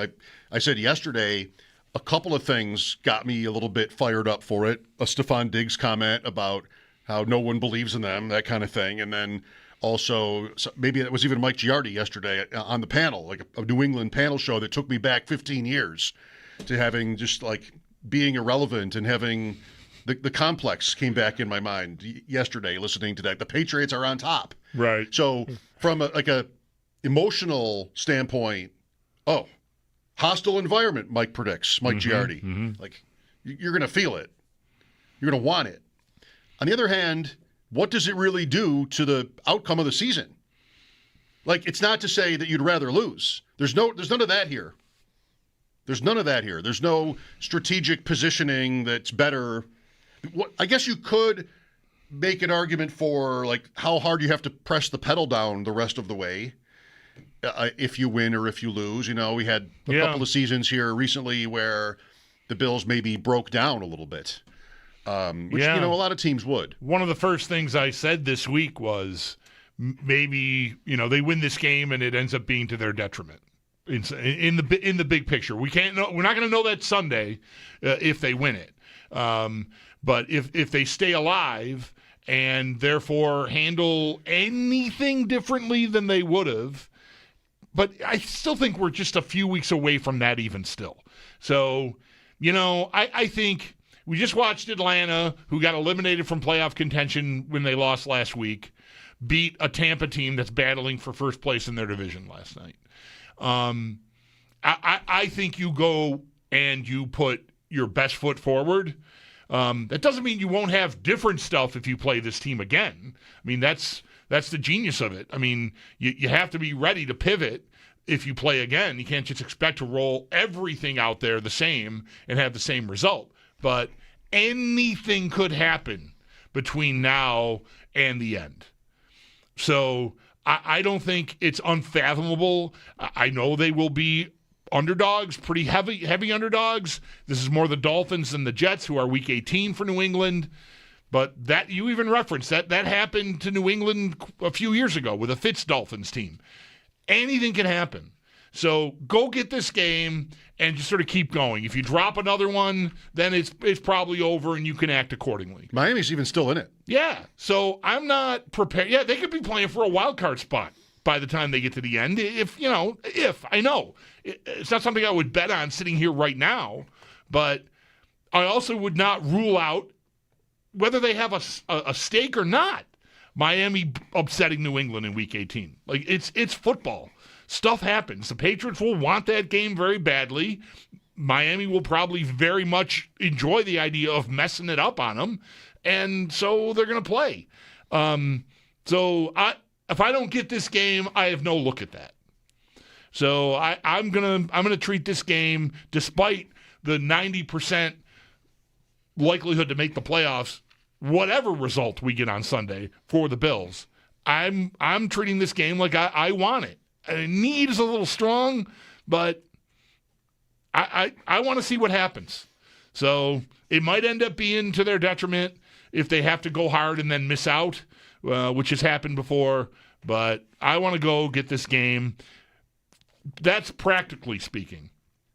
Emotionally, I don't want them to step over the Bills' body to get to the T-shirts and the hats. If they can clinch it another way, good for you.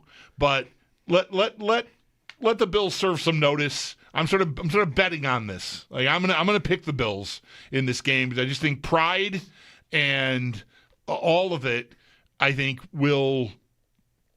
I hope it's enough. I think the Bills are as good or a better team. It was a very close game the last time they played. I think it'll be a very close game again. I think New England is prone to beating themselves, so you're going to have to take it. But I'm looking at it like it's still an opportunity, even if it's a long shot. Not against or for what you said mostly there. I'm thinking that Sunday night when we're on after that game, it'll be either, the next step in trying to figure out what's going to happen, if it's close, if Buffalo wins, not going to determine the outcome of the season, but it'll sort of we'll be talking about Super Bowl odds again and, all the good stuff. The other scenario is that you have Miami or Houston again, and they just end up looking like a team, which has happened more than once this year, where you sit down after the game and go, yeah, this is not a Super Bowl team. Sorry. Because after these other games and the Falcons, I feel like that's kind of where most people were.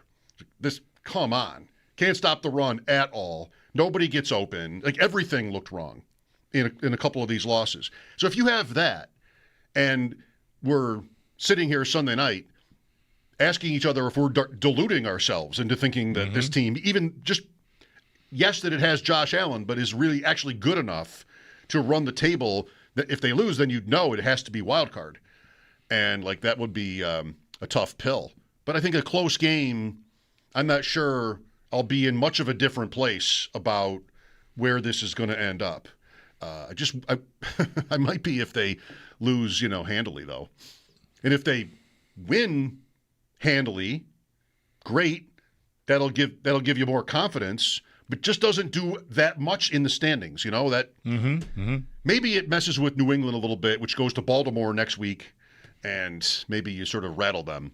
Anyway, can't wait. Sunday at 1. Mike Schopp and the Bulldog here. We'll have Sal at 5. This is WGR.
Congratulations, Tina L. She is this week's lucky winner of the Football Friday Tailgate Tray giveaway. Tina has scored a $300 tailgate tray certificate from Alibaba Kebab. We pick a new winner every Friday. Keep those entries coming at WGR550.com. Fire up your taste buds at any of Alibaba Kebab's 3 locations. Mike Schopp and the Bulldog here. Football Friday. Sal at 5, so very soon. The latest on Christian Benford, Joey Bosa, and this matchup with New England. Pat Bryant will not play Sunday for Denver, so get Pat Bryant out of your lineups. Heard it here first. Do not start Pat Bryant this week. Get him out. Put in Shaheed like Bulldog. Yeah, for a quarterback. What a story it would make. Oh, especially if he were to somehow end up playing quarterback. Well, that would be incredible. Even more incredible. But yeah, if what could happen? He could run a kickback. He could catch a touchdown pass. I mean, holy cow! If he goes for like anything more than 10 points, it's like a victory lap. He does give you the potential for a high score, like for instance Kyle Pitts, who somehow put down 45 points last night, at least depending on your format. Insane. All these years of frustration with Kyle Pitts. All the times I felt like I had to play him. Well, this is another one. My best chance at a big win this year, Pitts is on the team. It got better last night. Yeah. All right. 6th in the big tournament after last night. Now I have to you can help me. Bulldog, thanks for letting me get me. Am I on? Yeah. We got you, Mike. Go ahead. Thanks for calling. It's a full point PPR. It's a fantasy football question. This is not really believable. I can't hear your car blinker clicking. Oh, I need to be able to make that sound while I'm speaking. Theo Johnson doesn't really grab you as a great starting option, right? Giants tight end Theo Johnson. I didn't even know who that was, so no. Why did I call you? Theo Johnson. Your decision. A.D. Mitchell. With Brady, last week's gambit, A.D. Mitchell. Then Taylor gets hurt right away. It's Brady Cook. This week, it's Brady Cook. Right. There should be a losing game script there. I liked Cousins as a play last night because I thought it was kind of a job audition for him. Sure. They're going to be starting, and he did fine. He looked old. He did, but he threw for 375 yards or something again. Yeah. I thought arm-wise he did not look good at all, but he got there big time. So Brady Cook, actual starting quarterback for the Jets, would be who I need some sort of functionality from with Mitchell. And they're playing Jacksonville? Yes. Josh Downs in your game, Indy Seattle, with either Riley Leonard or Phillip Rivers. Yeah. I have Downs is not consistent. No. I'm using him as a tiebreak. Or Rome Odunze, who by the way isn't doing anything anymore himself, but is hurt. Like, if he plays... Right. He's the obvious name there. If he plays, I would put him in just... 10 degrees? You would kick yourself if you kept the best player you could have chosen from out. You just saw Pitts go off. Put a Dunze in, I think. You'd really... That's the one you would regret, I think. What about Tank Bigsby is a huge favorite in Philadelphia? Maybe they blow out the Raiders, he gets the second half? No? All right. Well, somebody's going to have to start from those guys. Yeah. Right now, it's Johnson for me against Washington. Jackson Dart is back. Okay. Johnson's okay. He's not a name yet, not a household name yet. All right. He's okay. Sal Capaccio after sports here on WG. Why you called to ask me the question? You're just doing what you want anyway. Well, don't you think most people who make that call already are going to do what? Hopefully, Sal did take my advice on Evans, because you don't want to. I don't mean this about Sal, but you don't want to give advice and then have the person just not use it. Feel like I'm making the decision for the person when they ask me. I feel like a lot of times that people call a fantasy type show to ask a question, they just want to get on the radio. Oh, totally. On a show, and like they don't really care about the advice. I've listened to that channel on satellite and heard the same people call multiple shows with the same questions. Right. They don't really care what your answer is. They don't want to know it. Right. They just want to be on. It's part of the reason the whole exercise can be so frustrating for me. Sal Capaccio after sports, Football Friday, WGR.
It's the battle for the AFC East on Sunday at 1 when the Bills travel to New England. If the Patriots do win, though, they will clinch the division, thus ending the Bills' recent dominance over the AFC East.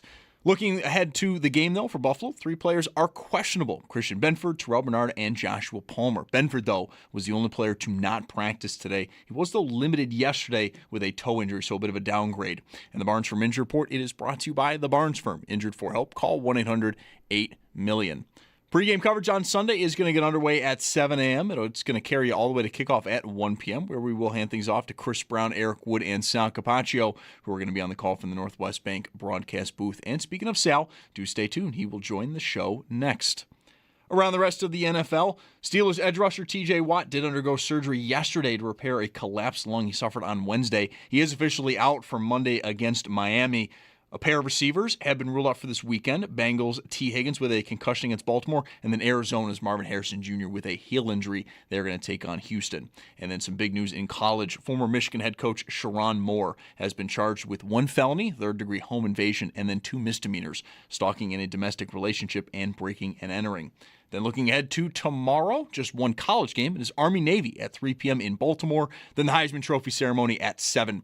3 quarterbacks: Fernando Mendoza of Indiana, Diego Pavia of Vanderbilt, and Julian Sand of Ohio State, along with running back Jeremiah Love of Notre Dame, are your finalists. And then this holiday season, we are kicking off the Mission Give Where You Live to benefit Buffalo City Mission, powered by NYSAG. Now through December 19th, you can donate brand new sweatshirts, sweatpants, hats, gloves, scarves, and non-perishable food items to help keep our community warm and fed. Just stop by any Dash's Market location and drop your donation in the Mission Give Where You Live donation bin. Want to donate online? You can also give through the Buffalo City Mission Amazon wish list. It's sponsored by the Barnes Firm and Dash's Market. Get all your details at WGR550.com. That's your Paddock Chevrolet Sports Update. Paddock Chevrolet celebrating 90 years of being your hometown dealership. I'm Zach Jones for WGR Sports Radio 550.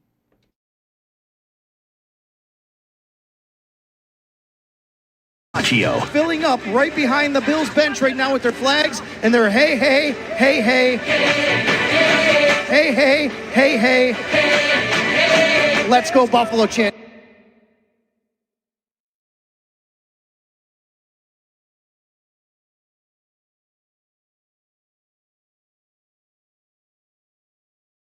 It's Sal Capaccio.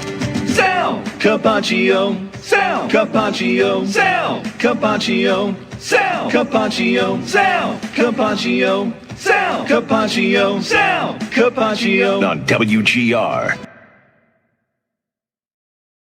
I don't mind watching highlights or anything, but I knew I knew from yesterday there was no golf, no soccer, no just sort of like, wow, forget it. I'm not even to the bowl games yet?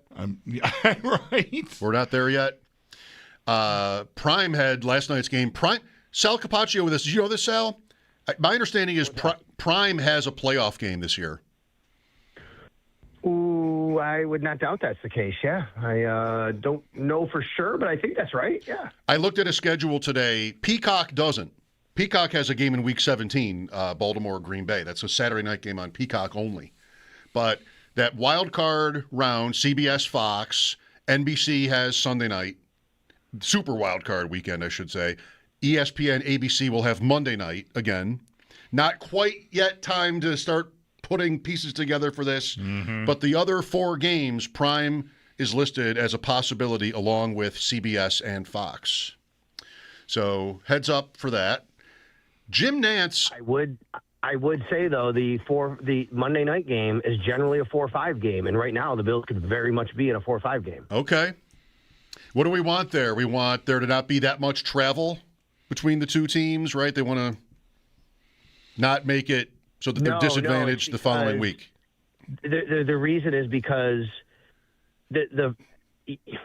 all the other games, the teams that win on Saturday and Sunday, they'd have to wait to know their opponent. The 4-5 game gives those teams the ability to know they're going to play one of those teams. You know what I mean? Like, yep. It just, there's less contingent on the outcome of that game for the rest of the seeding. But you don't want to have that game, if you can avoid it, be a game where somebody's traveling across the country. Right. You would not, from our standpoint. Seattle, Philadelphia is super tough on the winner. If if the road team right, wins. Right. So it's not very likely, but if the Chargers were to somehow win the AFC West and be the 4 or something, which they're not going to have a record that would be 4th anyway, but just hypothetically. They could be the 5 and have Baltimore. But like, yeah, okay, or whatever. You don't want to be traveling across the country on a short week in the playoffs is the point. Yeah, it seems unfair. I agree. And I would say, though, the other thing is usually, but whoever does play Monday night, they get the Sunday the following week. They won't play Saturday, obviously. That would make sense. Right. Jim Nantz, and we'll get to today's stuff, of course. Jim Nantz and Tony Romo have been the broadcasters for the Bills' last 8 playoff games. What would be the odds that streak continues? Like if it's... There's no knowing this. I'm sorry. But obviously, if they're in a Monday night 4-5 matchup, no way, right? That's ABC. Being in the wild card round makes it. There's more possibilities there. Mm-hmm. So it's 8 in a row, though. All right, Sal. Enough about this nonsense. Let's talk about today's news. What's the latest on Christian Benford? Can I get to yesterday's news? First of all, thank you very much. I did take your advice. Evans, okay, good. I did. I know you asked. I did. I took your advice. 19 points. He was projected for 12, so I'll take it. It was great. Just didn't get in the end zone, but which is nice only night, so I appreciate it, Mike. Which is only right if Worthy doesn't go for 20. That's right. Yeah, I'm putting him in. I did put him in for Worthy. But still, you banked 19 points on Thursday, and that's a good start to the week. Feels good. Right. 100%. Way to start the week. Okay, Christian Benford. Sean McDermott confirmed today with me on the Extra Point Show that he injured his toe in practice yesterday. After he was on with me, he was with the local Buffalo media in the media room, and he said it was he didn't describe what happened. He didn't want to go into detail. He said basically normal practice play is what he said. So whatever that means. He also said that he doesn't believe it's long-term, but at this point, he's questionable to play, and he did not practice today, and he's questionable to play. And he reiterated with me and with the rest of the media, we're less than 24 hours after this happened, and we're still basically gathering information on it. Well, there aren't many players on the roster, perhaps needless to say, that are more important. Maybe not exactly in this matchup, but Benford has been big for them these last 2 weeks and on balance his whole career. Agreed. And even in this matchup, you're right, Mike. Like, there's not this one guy you want to have him cover. We talk about Diggs, but he's not going to be on him because it's, mostly in the slot and things like that. And, you don't have to necessarily have him travel with Boutte or Mac Hollins or Pop Douglas. But I do think in this matchup, because the Patriots will throw the ball deep and they want to attack you and they want to stretch the field a bit, you do have, options here. And you can decide how you want to shade your coverage in different situations. And right now, they only have 3 active boundary corners, and that's Benford, that's Tre'Davious White, and that's Max Hairston. So if you don't have, Christian Benford, and it's going to be Tre'Davious White and Max Hairston as your starters, that's great. But now you're really limited in your options on things that you can do. If you want to, if something were to happen to one of those guys, or if you want to have maybe Max Hairston come in certain spot situations, now he's got to play a lot more. Yeah, I mean, that I'm sure we'd all like to see a scenario where the rookie sort of validates the first-round draft pick status with some kind of big play if he gets, more opportunity. But obviously the ideal scenario is that you have Benford in this game, especially, he's made, obviously, these big game-changing type plays 2 weeks in a row. I think even if you put those aside, obviously I'm not looking to exchange them for anything. They were extremely valuable. He's been playing, I think, his best football for like the last 3-4 weeks anyways, Benford. So it's a tough time to see him leave the lineup. I agree. And, he's got the highlight plays, the scoop and score, and the pick six. But he's also doing a great job as a corner and just, shadowing DK Metcalf and really being on Jamar Chase a lot in the last game. He's doing all the things that the number one and elite corners do in the NFL. And McDermott last week talked about the nuances of this, which are he used to be a field corner. Now he's a boundary corner. And, that's basically going from a guy that is on one side of the field to a guy that you can move around and do different things with. So, he's, again, that goes back to options. Is that really what you want Max Hairston to do? It's not. It's his first year, right? Like, you have Benford. You can have him do a lot of different things. You don't have him. Now you're kind of painting yourself into a corner with what you can do with Max Harrison on the field. And, there's other things as well. But then what happens personnel-wise beyond that? Do they elevate Dane Jackson? That would most likely be the option. And we'll find out tomorrow by 4 o'clock. And by the way, they could elevate Dane Jackson anyway by tomorrow. That does not mean Benford's not playing. Right, precautionary. Yeah, you might want him just in case. Yep. That's 100%, right? Like, you go out in pregame warm-ups and something happens, you don't have anybody, right? So tomorrow might not be the definitive indication if Dane Jackson is elevated, but if you don't elevate a corner, I think that's a really good indication that right. Benford's going to play. I was going to say, right. Yeah, Jackson being elevated doesn't necessarily rule Benford out, but Jackson not getting elevated has to almost definitively mean they think Benford will play.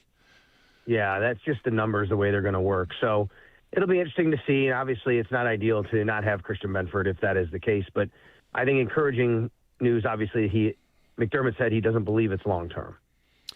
Thinking about the first meeting where Stephon Diggs really just had a night against the Bills and their secondary, what about this matchup? You said a little bit already, like whether Benford would be, if he's healthy enough to play, would he travel with Diggs, or just what they might do differently defensively? When I think of that game, I don't have the box in front of me, but I think of it as the Patriots really didn't run the ball that effectively. They tried, but really couldn't get much going there.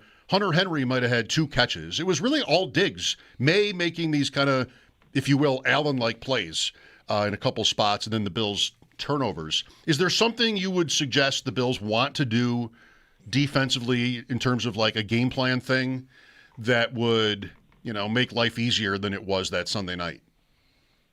Get closer to him. That's what I would say. I mean, that was the game, if I remember correctly, that was the game that after the game, the Bills were officially listed as having 1 pass breakup the entire night. And that pass breakup came from a defensive end, A.J. Epinesa. That was it. So my suggestion would be get closer to him, get closer to Stephon Diggs.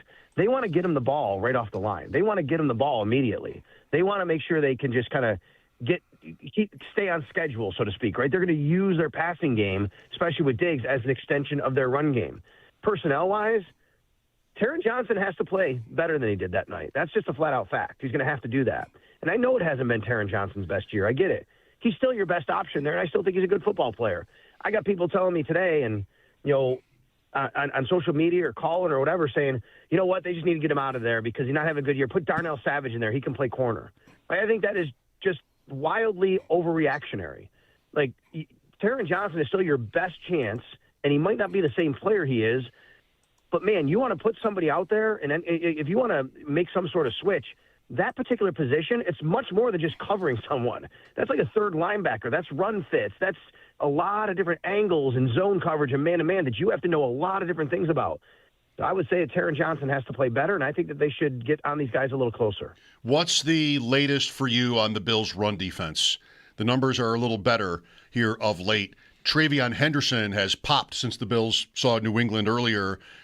He played a little in that game, but it was Stevenson who scored twice. Do you think that they're getting better? Do you think it's more matchup-based? Henderson is fast, and if he's able to get second level, he could look like some of these other guys like Bijan have looked against the Bills and have a big day. Yeah, that's what he's got to do to get to second level. I think they've been better. You know what, Mike? I think the biggest thing is the Bills have been better at tackling. And we went to that came out of, which game was it? Maybe Tampa, whichever game it was. The Bills were very much better at tackling. And we talked about that and how much they really did a really good job of that. Maybe it's Pittsburgh, actually. They just were so much better at tackling. That's what it was, because Pittsburgh was so good at yards after catch. And I just think they've been better tackling, and that really helped. But run defense, the other thing is obviously it's Shaq Thompson, right? He's been in the middle of the defense. He's been a lot better. And I think that, hey, Terrell Bernard's questionable, by the way. Mm-hmm. If he is able to play, what happens there? We've talked about this. Not really sure. Are they going to keep Shaq Thompson on the field? I would suspect they are in some capacity, and maybe even as the starting middle linebacker. So, yeah, Mike, I do think they're better.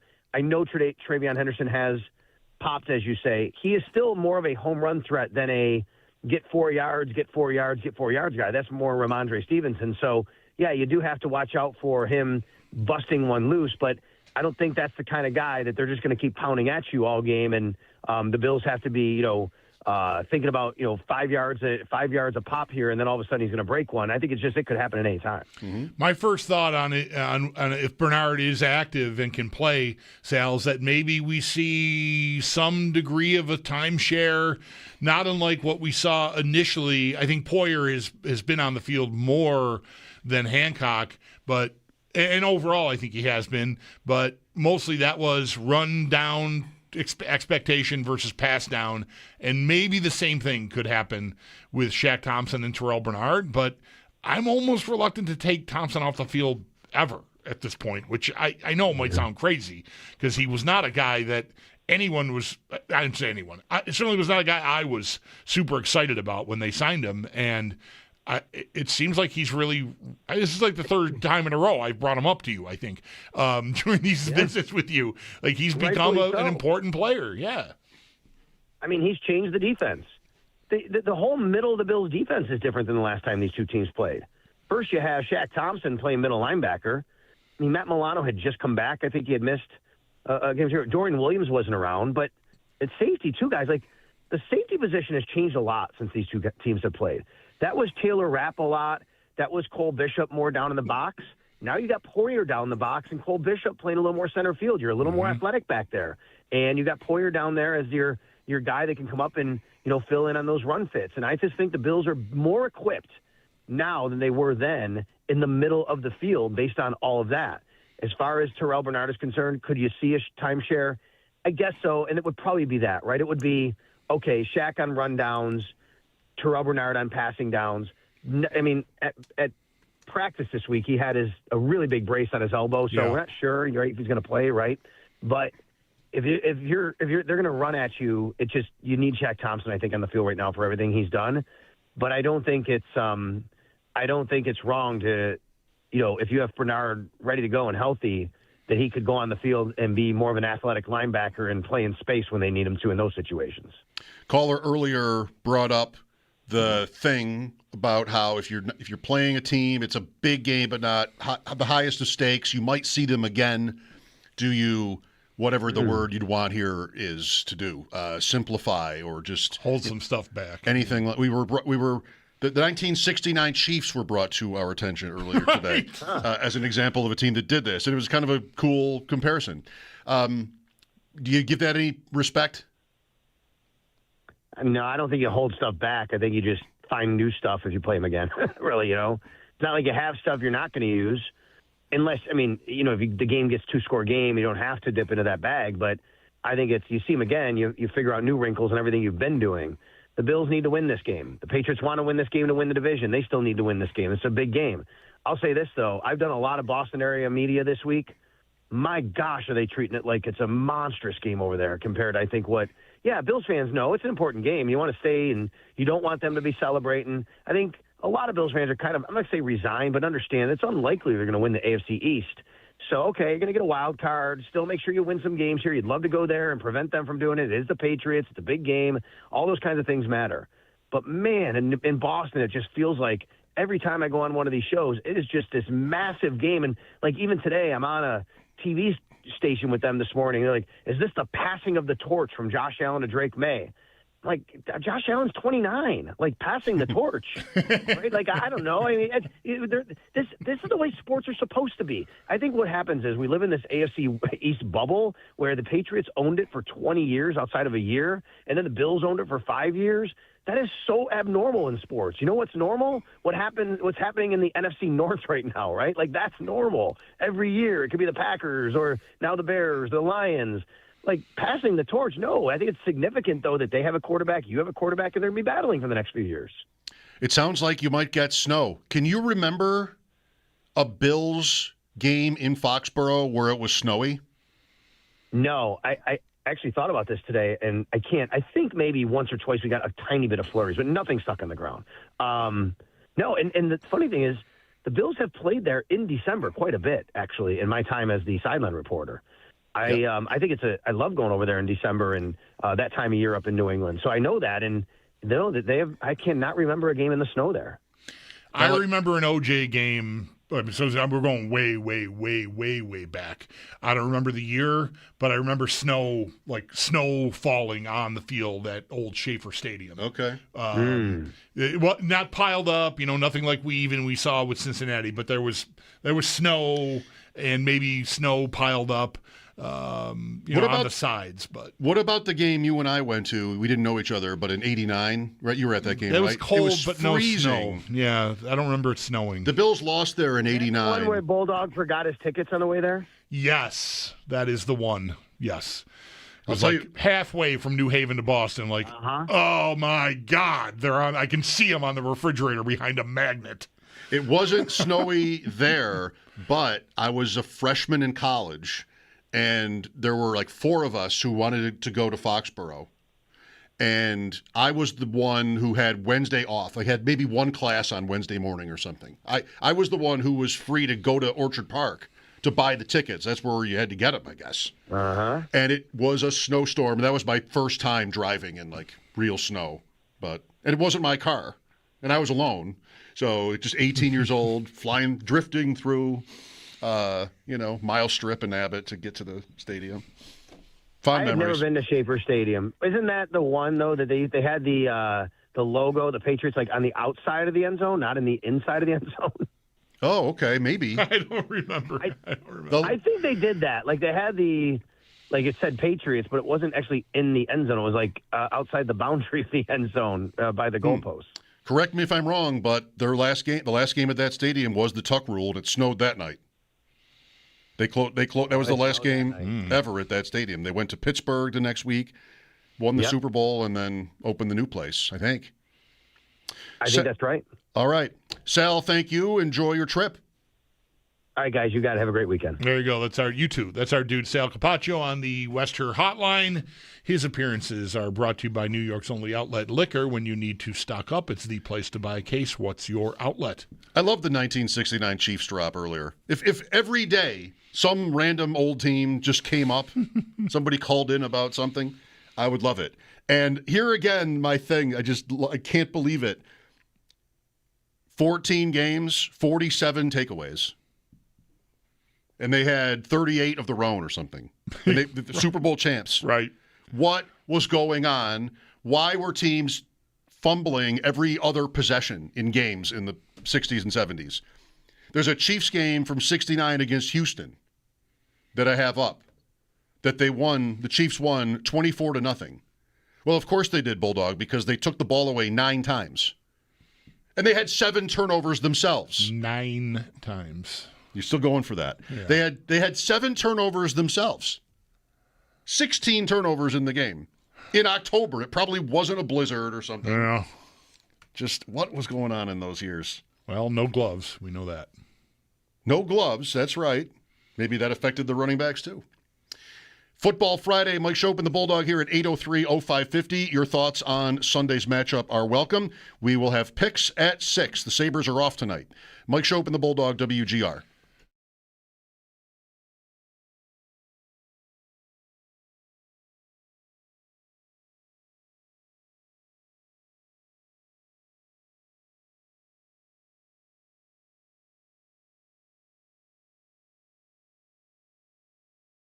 Folks, Bulldog here for Dash's Markets. This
It's Sal Capaccio. I make a special carpaccio for your sis. Oh, now that sounds really good.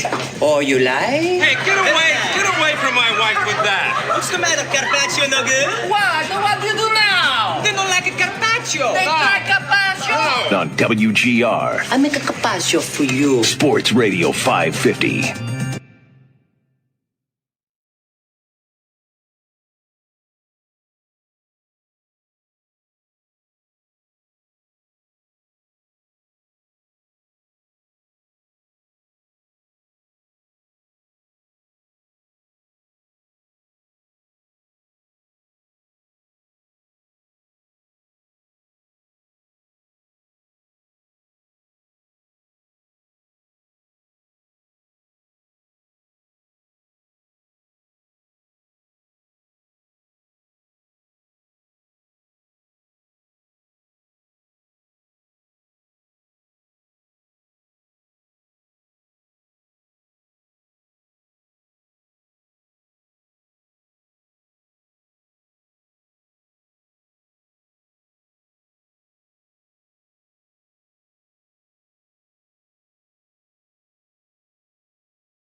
The AFC East can be decided on Sunday at 1 p.m. as the Bills travel to New England, though it is not the Bills who can clinch the division. It is the Patriots who will clinch the division with a win, thus ending the Bills' recent dominance. Injury news heading into this weekend. 3 players are questionable for the Bills: Christian Benford, Terrell Bernard, and Joshua Palmer. Benford, though, is the only player to not practice today after being limited yesterday with a toe injury. The Barnes Firm Injury Report, it is brought to you by the Barnes Firm. Injured for help? Call 1-800-8-MILLION. Pre-game coverage on Sunday is going to get underway bright and early at 7 a.m. We'll carry all the way to kickoff at 1 p.m., where we'll then hand things off to Chris Brown, Eric Wood, and Sal Capaccio, who will be on the call from the Northwest Bank broadcast booth. Other notes in the NFL, Steelers edge rusher TJ Watt did undergo surgery yesterday to repair a collapsed lung he suffered on Wednesday. He is officially out for Monday against Miami. Then in college, former Michigan head coach Sherrone Moore has been charged with 1 felony, 3rd-degree home invasion, and then 2 misdemeanors, stalking in a domestic relationship and breaking and entering. Then looking ahead to tomorrow, just one college game, and it's Army-Navy at 3 p.m. over in Baltimore. Then the Heisman Trophy ceremony at 7. 3 quarterbacks, Fernando Mendoza of Indiana, Diego Pavia of Vanderbilt, and Julian Sand of Ohio State, along with running back Jeremiah Love of Notre Dame, are your finalists. That's Paddock Chevrolet Sports Headlines. Paddock Chevrolet celebrating 90 years of being your hometown dealership. I'm Zach Jones for WGR Sports Radio 550.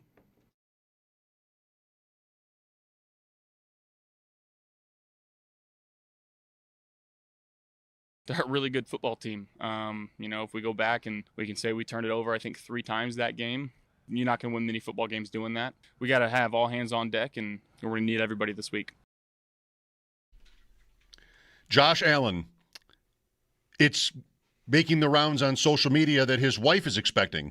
So congratulations to him and them. Mike Schopp and the Bulldog here. Football Friday. On WGR, lines are open 803-0550. We were just talking in here about Bo Nix. Is he good? He's passable. He's good enough that I think when you tried to include him and them on a list of teams that were like nowhere at quarterback or just isn't clear what their way forward is, I pushed back. I don't think he's so good that he's beyond reproach, but they're winning. They made the playoffs with him as a rookie. They'll keep going with him. Like, I don't think there's any question about that at all. I agree. But I don't know how good he is. At some point, that should come into play. It should, yeah. But it's only been one playoff year. Now, I recognize we're probably in an era here where you don't get 3, 4, 5 times. If it goes badly. I mean, they got drubbed 30-7 last year in the playoffs. They're going to be a high seed, maybe even the top seed, and get a week off. And if the divisional round comes around and they see who? The Bills or anyone else even, maybe the Bills would make it even more palatable for them. Like, oh, well, we lost to Josh Allen and the Bills. Come back. They're going to come back next year no matter what. But the case will start to mount if they don't progress in the playoffs, when they get there. So, but that again, that's not significant until like year 3 or year 4. I think you keep having 10-win seasons and getting to the playoffs, you get some leeway to figure out how you're going to do once you get there. I mean, Josh Allen wasn't very good in 2019, the first time he made the playoffs. And, they didn't get killed 30-7, but, he was kind of all over the place. And then he refined and got better. I mean, Nix does not have anywhere near the prodigious athletic gifts that Allen has. So it's not like he's going to become some super robot killer player or something. But, they could win just him scheming it up with Peyton. Their defense is really good, so they've got that advantage. The weapons around him aren't. We were talking about this with Mike Giardi an hour ago. They're not much better skill-wise than the Bills. I mean, Sutton is better than anyone the Bills have, I think. I guess. But it's not, to me, in a blowout. And so, there's that. But what a year. Yeah, right. What a year. I mean, last year, Kansas City offensively was pretty bad. But they won championships, and they had the reputation. Like, nobody considered them really an easy out. And they weren't in the end. They didn't win the whole thing, but almost. What I think of Nix is one of the reasons why I'm not as intimidated about going to Denver. Well, I don't know how much you'll have to do. Like, their defense is so good. It was so good last year, and the Bills hung 30 on them. That was here. This will more than likely be there. And that is some significance, but I could see you winning a game there with 24 points. Because I just don't think offensively they're going to really challenge you that much. Yeah, I think that's an interesting number.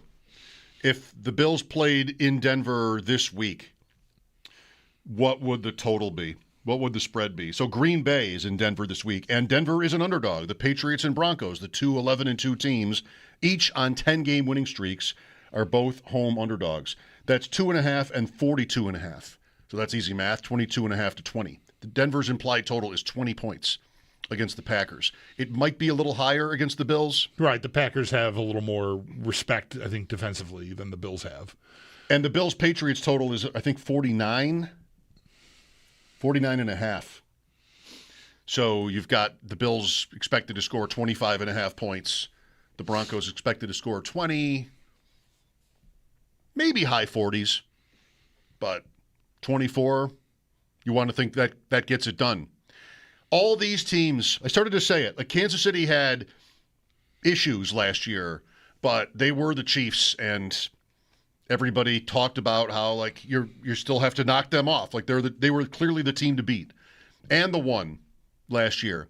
This year, all these teams seem about the same, including the Bills, but the Bills are different in how they're good than the other teams. This is really another season where Allen is just carrying it, which, maybe this time it'll work. But these other teams, who do you see? We don't say, forget the 1 seed for now. Like all these teams in contention say they have to win 3 games in the conference. Somebody will only have to win 2. Mm-hmm. It's so easy to knock each one down as a team that does not look like it could win 3 straight. Now, I mean, the Broncos and the Patriots have literally won 10 games in a row, but they're playing a playoff schedule now. Are they good enough to win the 3? The 1 seed is still massive because that team doesn't have to play the first week. Right. New England or Denver. I mean, even Jacksonville here. Nothing seems really that scary. Maybe everybody would say that about everybody else. The Chargers are out there going, guys, no Chiefs. 9-4. Right. We've had adversity. We're here. Like they're out there talking themselves into maybe it's us. Jacksonville. Hey, Houston slipped. Indianapolis is falling apart. There are things to like there. Denver, New England, Bills, AFC North. I don't think the AFC North teams are really having this conversation yet. There are too many problems with those teams. Yeah, they are not focused on how easy it could be once they get there. I don't think wouldn't expect Steelers or Ravens fans to be walking around today going, we can beat anybody. Right. More likely we can't beat anybody. I doubt it. The opposite of that is probably more true. Yeah, and that does sort of, at least for me anyway, circle back to the emotions and the feelings around this game and afterward. Like if you're sitting here today positing that I'm not worried about having to go to Foxborough to win a playoff game or to Denver to win a playoff game, well, show that you can go win, in what might be a really emotionally charged environment on Sunday. The Patriots, talking to Mike again last hour, like he expects that crowd to be really jacked up and juiced in a way that they haven't been in a long time. Because they've been kind of dormant, and even at the end of their dominant run, they were just kind of bored. This isn't the Super Bowl, so I don't really know what I'm doing here. I guess good play. But that's different now. So it's a lot easier. Not that it has to be meaningful at all. Maybe it's utterly meaningless. But I think a lot of fans would feel it a lot easier to see the Bills doing that in January if they can go handle this on Sunday. I just watched you go take this team's supposedly best punch, and I had an answer, and I had enough to knock them down a peg. They still might end up getting what they want ultimately, but just aesthetically, all right, I know they can do that. Maybe even the Bills to have that in their back pocket. They've had tough times on the road this year. Maybe a quality road win over a team on a 10-game heater could go a long way for this team emotionally. Drive around the league. How about it? Our Drive Around the League is brought to you by Mike Barney Nissan. Awesome cars, great dealership, lousy jingle. When we talked to Sam Panayovich, we brought up how many games there are this week with big point spreads. Tennessee at San Francisco is one. The Raiders at Philadelphia. Indianapolis at Seattle. We've got picks coming up in 20 minutes. I hated this picks week. I just hated it. I don't know what to trust or who to trust. A lot of these games are like, oh, sure, Houston against Arizona, but the number is pretty big, 9.5 in this case, and I am an underdog vibes guy. Like Arizona, I liked them last week against the Rams. They got buried, which makes me want to pick them here. And Houston beat Kansas City. So shouldn't the pick be Arizona? Like, that's kind of my process. Yeah. But I hate myself for thinking it. Like, Arizona against Houston, don't you watch the games? I mean, Philadelphia kind of looks terrible often. How about all the turnovers in L.A.? Now they get the Raiders, 11.5. You're going to take the Raiders to cover against the Eagles in Philadelphia? It's not with Kenny Pickett. Like, it's not comfortable. But I feel like you should do it. You'd have a hard time trusting the Eagles with that number for sure, with the way they've looked lately. There are a lot of games like this week where just, oh no, really? I have to make this decision. Miami at Pittsburgh. We know what Pittsburgh can look like. No TJ Watt. It's cold and it's Miami at night in Pittsburgh. Do you take Miami? Do you trust that? I hate this week. I mean, I'm excited about it, but I don't expect to put any money on it. Just too hard. I had a very easy time finding my. I'm interested in that. I have a couple that I like, 2 games that I like, and even one of those is sort of it's a bad team. There are 8. This happened last year too, right? I mean, there are 8 NFL teams that are 4-10 or worse, or is that the record? 3-10 or worse. There are, let's see, 1, 2, 3, 4 of those in the AFC, and there are 1, 2, 3, 4 more of those in the NFC. A quarter of the league is 3-10 or worse. Yeah. 3-10 or 2-11. It doesn't go worse than 2-11. There's 3 of those and 5 3-10s. Yep. And then the next rung up is Cincinnati. From there, 4-9. That's the only 4-9 team. Well, we're going to do them anyway. And Bulldog's thrilled with his choices. So I am. Follow him. He was 5-0 last week. And I'm hot. And I won last night, too. And you won last night, and I lost. I'm on a roll. All right. Yeah, that one. All right. I could have had that one. Tampa. 28-14 at one point. Didn't get it. Mike Schopp and the Bulldog here. Football Friday. This is WGR.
We'll have our picks coming up after 6 and the update.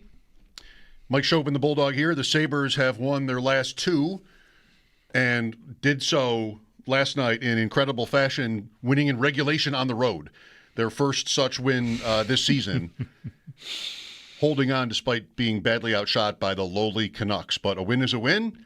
And so what are we now? Sunday in Seattle, Sunday night? Sunday at 8 in Seattle, and then they come home and have a few days off until they host Philly on Thursday. And it sounds like we've been hearing rumblings all week, at least a few people who work here have been hearing rumblings all week, that they might have a lot to sort out when they get home because those rumblings are at least making it to press here. The Athletic, Tim Graham and Matthew Fairburn have posted a piece in the last little while here while we've been in here enjoying Buffalo Football Friday, and the first sentence of that piece reads, the Buffalo Sabres have been holding internal discussions about replacing GM Kevyn Adams, 3 NHL sources have told The Athletic.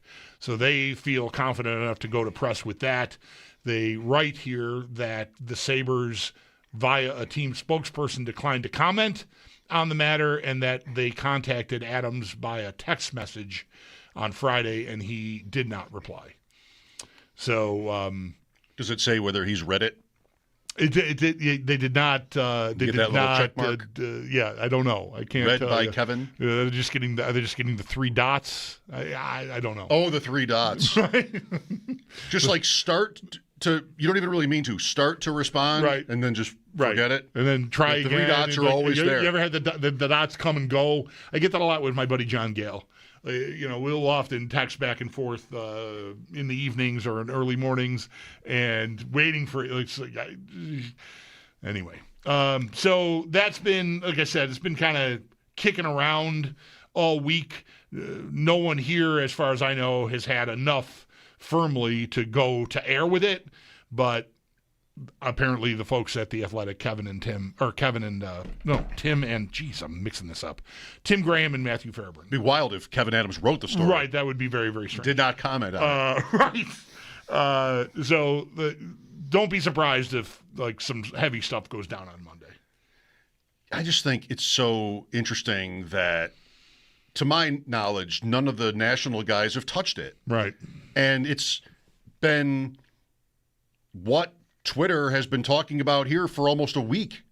Like, what explains that? Are we just all wrong? Or do those guys know and are just doing it on the Sabres timeline, Yeah, maybe. Well, the answer will come Monday, if indeed Monday is the day. If Monday is the day, then what we're going to get is LeBron and Elliott and maybe Dreger all tweeting something to the effect of, I'm hearing there could be changes in Buffalo, and 5 minutes later, the Sabres release comes out. Right, big upheaval coming potentially in Buffalo. Yeah, they are flying back. Hang on, it's in the story. And it has to be super important to anyone here right now. The timing. I think they're spending the night. They're wrapping up the road trip and flying home. I thought I saw the timing of when they were arriving, but I think they're flying on Monday. I think they're not going to fly overnight Sunday night after the game. So, whatever. Timing-wise, maybe it's something that'll happen during the show, if it's going to happen at all. Monday. Our show, yeah. Buffalo football Monday. Right. Well, they should probably wait till Tuesday because of that. The Friday Drive at 5 was brought to you by Northtown Hyundai, Western New York's premier Hyundai dealership. Shop online at northtownhyundai.com. By Northwest Bank for what's next. Get started at northwest.com. And by Excelsior Orthopedics Express. Sidelined with a sprain, strain, or break? Get to Excelsior Orthopedics Express. Picks after the update. Mike Schopp and the Bulldog here, WGR.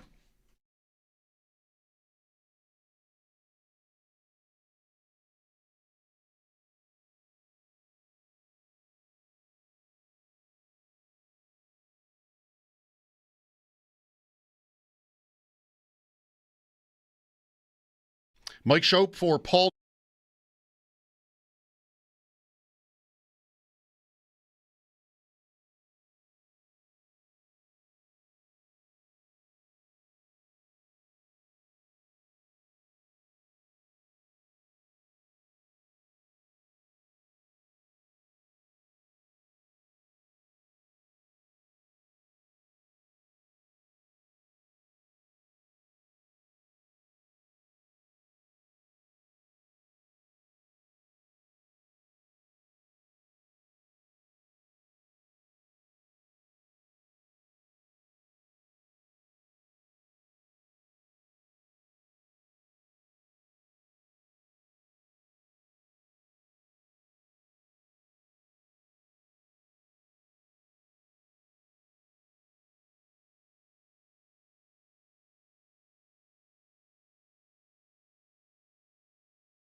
It's the battle for the AFC East on Sunday at 1 p.m. when the Bills do travel to New England, though it is the Patriots who can clinch the division with a win, and if they do so, it'll end the Bills' recent dominance.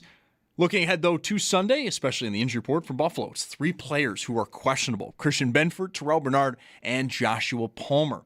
Benford, though, is the only player to not practice today after being limited yesterday with a toe injury. The Barnes Firm Injury Report, it is brought to you by the Barnes Firm. Injured for help? Call 1-800-8-MILLION. Pre-game coverage, though, on Sunday is going to get underway bright and early at 7 a.m. We'll carry you all the way to kickoff at 1 p.m. We'll then hand things off to Chris Brown, Eric Wood, and Sal Capaccio, who will be on the call from the Northwest Bank broadcast booth. Some other notes in the NFL. Steelers edge rusher T.J. Watt underwent surgery yesterday to repair a collapsed lung he suffered on Wednesday. He is officially out for Monday against Miami. And we have a pair of receivers ruled out for this weekend. Bengals T. Higgins with a concussion. They take on Baltimore. And Arizona's Marvin Harrison Jr. with a heel injury. Arizona takes on Houston.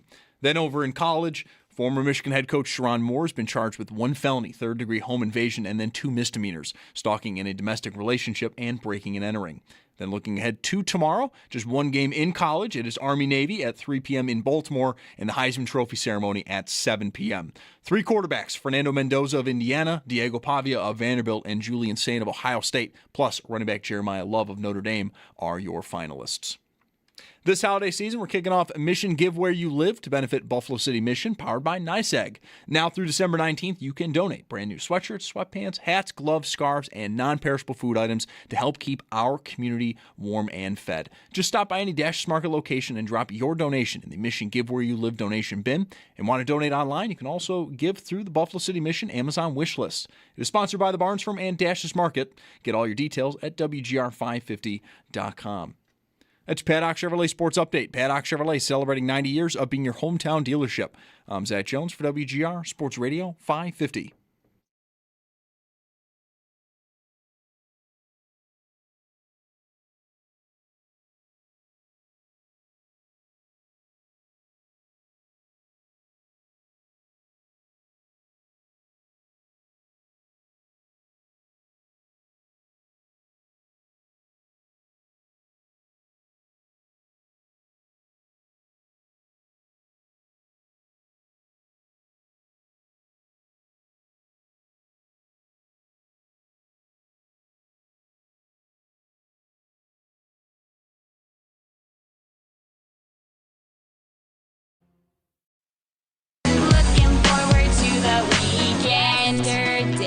Thursday. Today it's Friday. It's Mike Schopp and the Bulldog. We so excited. We gonna have a ball today. Tomorrow is Saturday. I'm itching inside. My liver's all twisted up. But you know what I did? I took Deborah, went to the liquor store. I loaded up with alcohol, more specifically vodka, whiskey, beer, tequila, more beer, more vodka, more whiskey, and more beer. On WGR Sports Radio 550. In either place, Denver or New England, if it were a playoff game. And I think I think I probably said, I don't remember a lot anymore, that I felt like they probably would be favored in this game. New England's still got to prove it, and beating Josh Allen and the Bills twice in one season maybe is a pretty heavy lift. So I definitely agree that the Patriots through Vrabel and everyone else would be banging the lack of respect card. If you bang a card, banging the drums of lack of respect, I guess is all right. What I want. I'll allow it. All right. Playing that card because, you look for any edge you can find. So, of course, while McDermott and the Bills, I would think, are working hard on hey, this has been our thing. Let's not let them win it stepping over us to get in the door.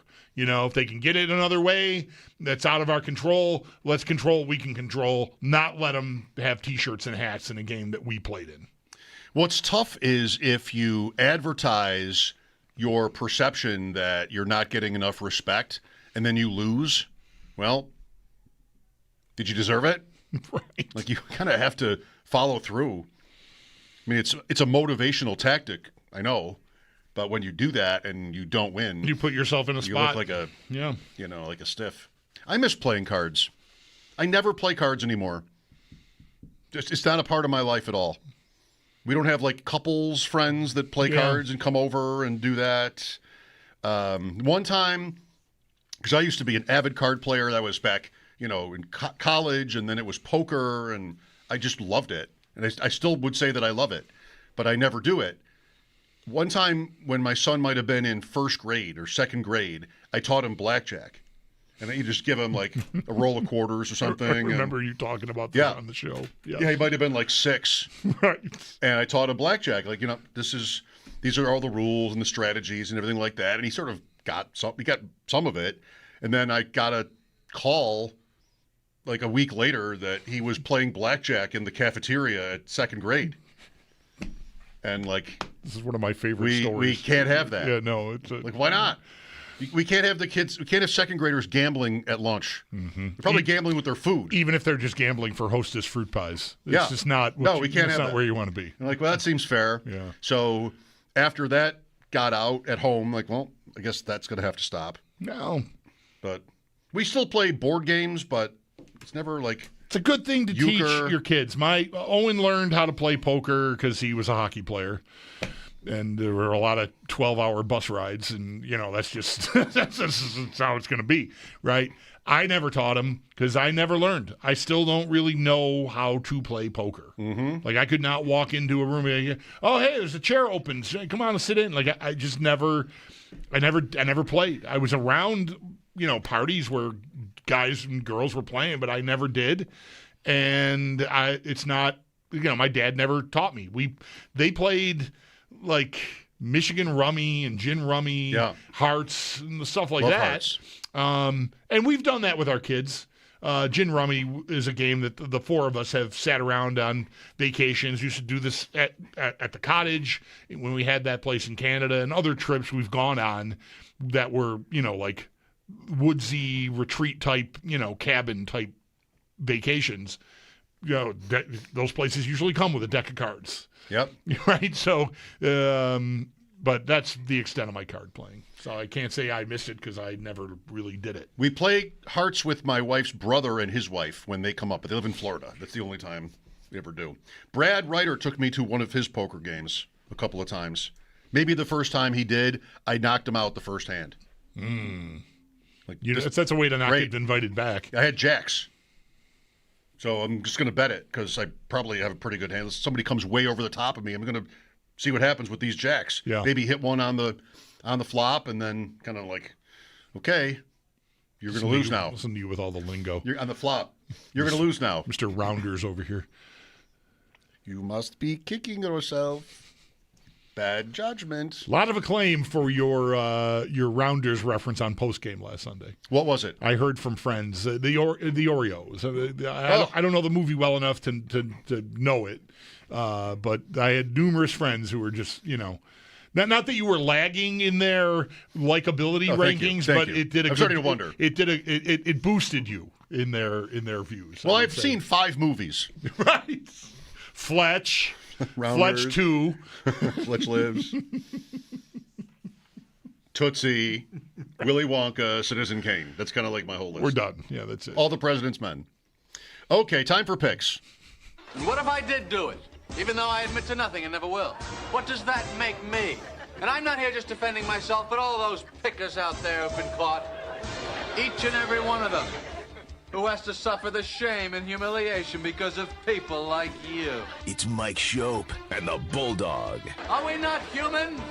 If we pick, do we not bleed? On WGR. I am not an animal. Sports Radio 550. All right, you were 5-0 last week. I was 3-2. You won last night. I lost. What's the margin? The margin is 7.5. 7.5 game lead. Yeah, I'm inching. I'm like the Sabres here. just try to get to some version of 500, some societally accepted version of 500. I'm 39, 41, and 2. But the 2 are ties, not overtime losses. Right. So okay. It makes more sense. All right.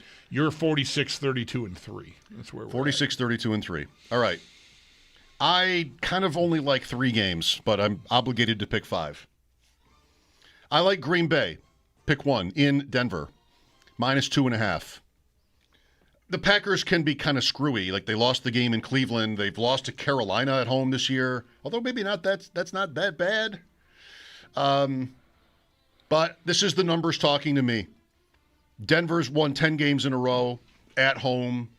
The Packers are a little flighty, and the odds makers have Green Bay here.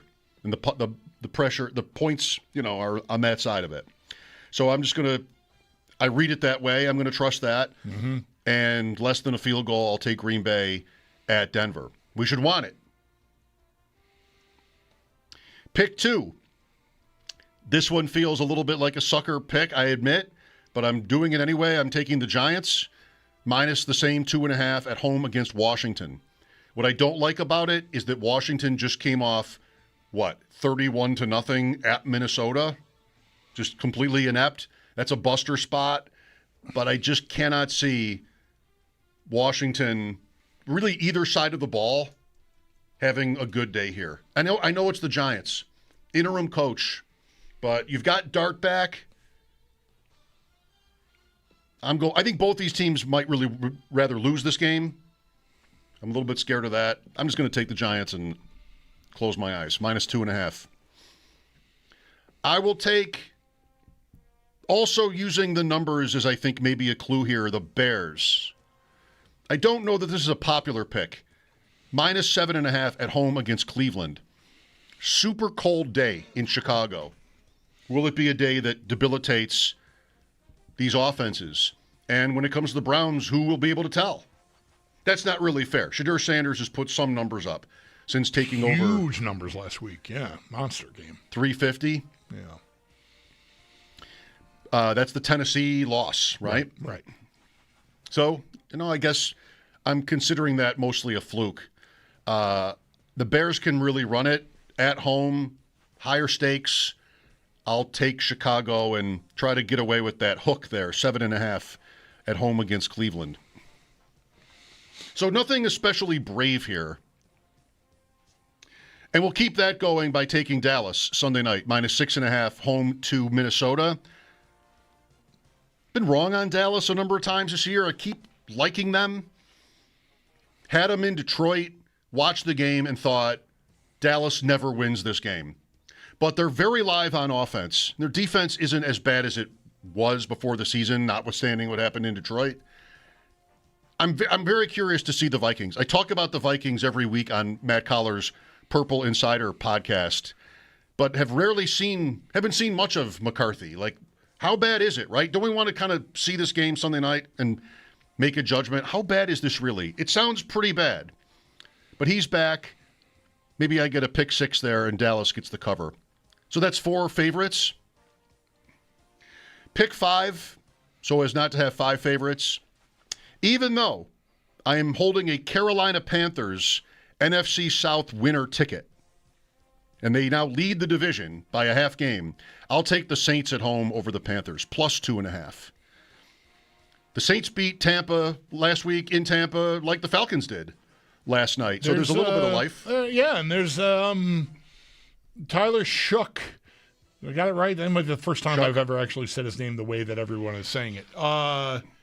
Is getting a lot of just like I've seen this Cam Ward stuff all season. Like, I know it's going badly, but look at this throw and that throw and the supporting cast. I saw a piece today, this week. They might have their guy. Right. That's the thing. Like, there's reason to think. Like, I haven't gone under the hood that heavily. I didn't read the piece. I just saw the headline, but that's the gist of it. So there's a little juice right now on the Saints, I think. Bryce Young has been so up and down. It seems like it would be right for him to go to play Tyler Shook and be the second best quarterback. Right. So for me, Green Bay, New York Giants, Chicago, Dallas, New Orleans. All right. Well, we've you didn't force me. I mean, I can do whatever I want here and match you if I want, but I've decided. I mean, we're getting down to it here. I'm still down by 6.5 out of 5-0 week, 6-0 if you count last night, and I picked up 3 games. Now, that's good in 1 week, but I still got ground to make up, so I can't live with staying on Green Bay. I really like that game a lot, but I'm going to just put that aside and have 5 different games. I will, though, go head-to-head with you, despite what I just said about – I'm ignoring what I read about the Saints and Schuck. I'm going to take the Panthers, risking what you said is exactly right. It's the trepidation you should have if you're picking Carolina in this spot, is that Bryce Young can be a bit of a roller coaster. They've got an opportunity to – I mean, they're in first now, and they can strengthen that. They still have 2 left with Tampa to come here in the final few weeks of the season. But I like them this week at the Saints, so I'll take Carolina for pick 1. I will also take their expansion brethren, the Jaguars, minus 13.5, hosting the Jets. And whoever this dude is who replaced Taylor last week at quarterback. Brady Cook. I just Jacksonville, when we talk about them, I feel like I hear from you like their defense is really good too, and I just can't expect that the Jets are going to be able to do much of anything in this game, even with Adonai Mitchell. So I'll take Jacksonville there with the big number, 13.5. Not as big a number, but also a home favorite by 5.5. I'll take the Rams hosting the Lions. I really like the Rams. The Lions are probably desperate in the who needs it more meter. The Lions would win that, I think. But I'm having a hard time with them. They've also been kind of up and down. Weird year for them. I love the Rams. I love Stafford, and I'll stick with them minus 5.5. I'm replacing the game I pivoted to because of your Packers-Broncos pick. I'm going to bet on the Ravens to get right enough to cover 2.5 at the Bengals. Yeah, I can't believe I didn't. I think if they're ever going to be able to move the ball, this is it. So I'll trust that that's the better team. I think the Bengals' hopes are going up in smoke. The Ravens definitely will with another loss. So I think they stave that off and just stay kind of on the fringe, if not directly in our hair, on the fringe of our hair. Does our hair have fringe? I don't know. I'm mixing metaphors. It's getting confusing. Let me just move on. Bengals are not dead. Right, I know, but I think Pittsburgh and Baltimore could lose all these games that they don't play each other in. I think they're not dead, but I think they might think they're dead, even though they're not. Burrow acted like he was literally dead the other day. Yeah, that was kind of odd. And I'll take the Bills. I mean, mentioning it all day, I really like them in this spot. I think it's a good enough team. I don't think New England is better than them. I'm not ready to say with authority that the Bills are better than them. They have been. That doesn't have to matter. I just think McDermott will have their attention for this game, to not allow New England to party down with their first AFC East title, since, where are we going back? Were they a wild card the last year of Brady's career? 19. Okay. When they lost to Tennessee. Right. I just think McDermott will have the Bills in the right mind, and I think tactically there'll be enough here. I think Benford is a big loss if he doesn't go. We don't know that definitively. He's questionable. Probably will go right up to game time. Like Sal said, watch 4 o'clock tomorrow if you're really into it. If they elevate Dane Jackson, which I expect they will do either way, it doesn't mean that Benford won't play, but, it's certainly insurance. If they don't, then there's, to me, a definitive sign that he's playing, because they only have 3 boundary corners if they don't elevate someone from the practice squad. But I like the Bills in this spot. Not so fast. You may end up getting us. You probably are going to get us. You're not going to get us at our expense. That's what I'm looking at in this game. Of course, New England is going to be really wanting it too, and in a good frame of mind. They've got the underdog card to play, so I respect all that too. I think they're a very good team, well coached. I don't think they'll make a sloppy mess of it. I think the Bills are going to have to earn it, but I like their chances to earn it. So, to recap, what have I got? Panthers, Jacksonville, Rams, Ravens, Bills. Brady Cook is out of Missouri. There's a podcast host I really like, Pat Doherty, who I think he went to Missouri. Like, that's his team. Mm-hmm. And he was just always saying how bad this guy was at Missouri. Awesome. It's not firsthand for me. It's just what Pat says. I haven't heard Pat in a while, so I'm not sure if he's changed his tune. If you looked at Brady Cook's stats from last week, he went in early when Tyrod went out, and he was 14 for 30 with 2 picks against the Dolphins. Not great. We at the beginning of the show, you might like it if you missed it, we're talking about Josh Allen's record against all the other quarterbacks he's faced, which I thought of because Drake May is actually 2-1 against Allen. That includes not just this year's win, but the game at the end of last season where both quarterbacks played for 5 seconds, but they started. So New England won that game, and it goes as a loss on Allen. That makes May one of a very few quarterbacks that have a winning record against Allen. One is like Michael Penix, 1-0, right? So right. Brady 4-0. C.J. Stroud 1-0. One game I had to look up. 2019, Denver. Home game. Any guess? Ooh. I never would have gotten it. Wow, I don't remember this game at all. Brandon Allen. Okay. They clinched the division out there the following year, the Bills did. They did so, and that was Drew Lock. Okay. And when they played San Francisco and Arizona, who was San Francisco's quarterback? 2020. Is that still Garoppolo then? Nick Mullins. Oh, wow. Okay. So there are some names on here. Allen is 3-0 against Fitz. All right. I think in a little while, I'll think they never met. I know. I was going to say, I think if you'd asked me what's his record against Fitz, I would have said they never played. 3 times with the Dolphins. Wow. Mike Giardi, Boston Sports Journal, joined us for a preview Sunday. We'll have that for you next. It is Football Friday on WGR. This break is brought to you by Snapdragon Apples. We'll be back in a snap with Mike Giardi. Snapdragon Apples, the official apple of the Buffalo Bills.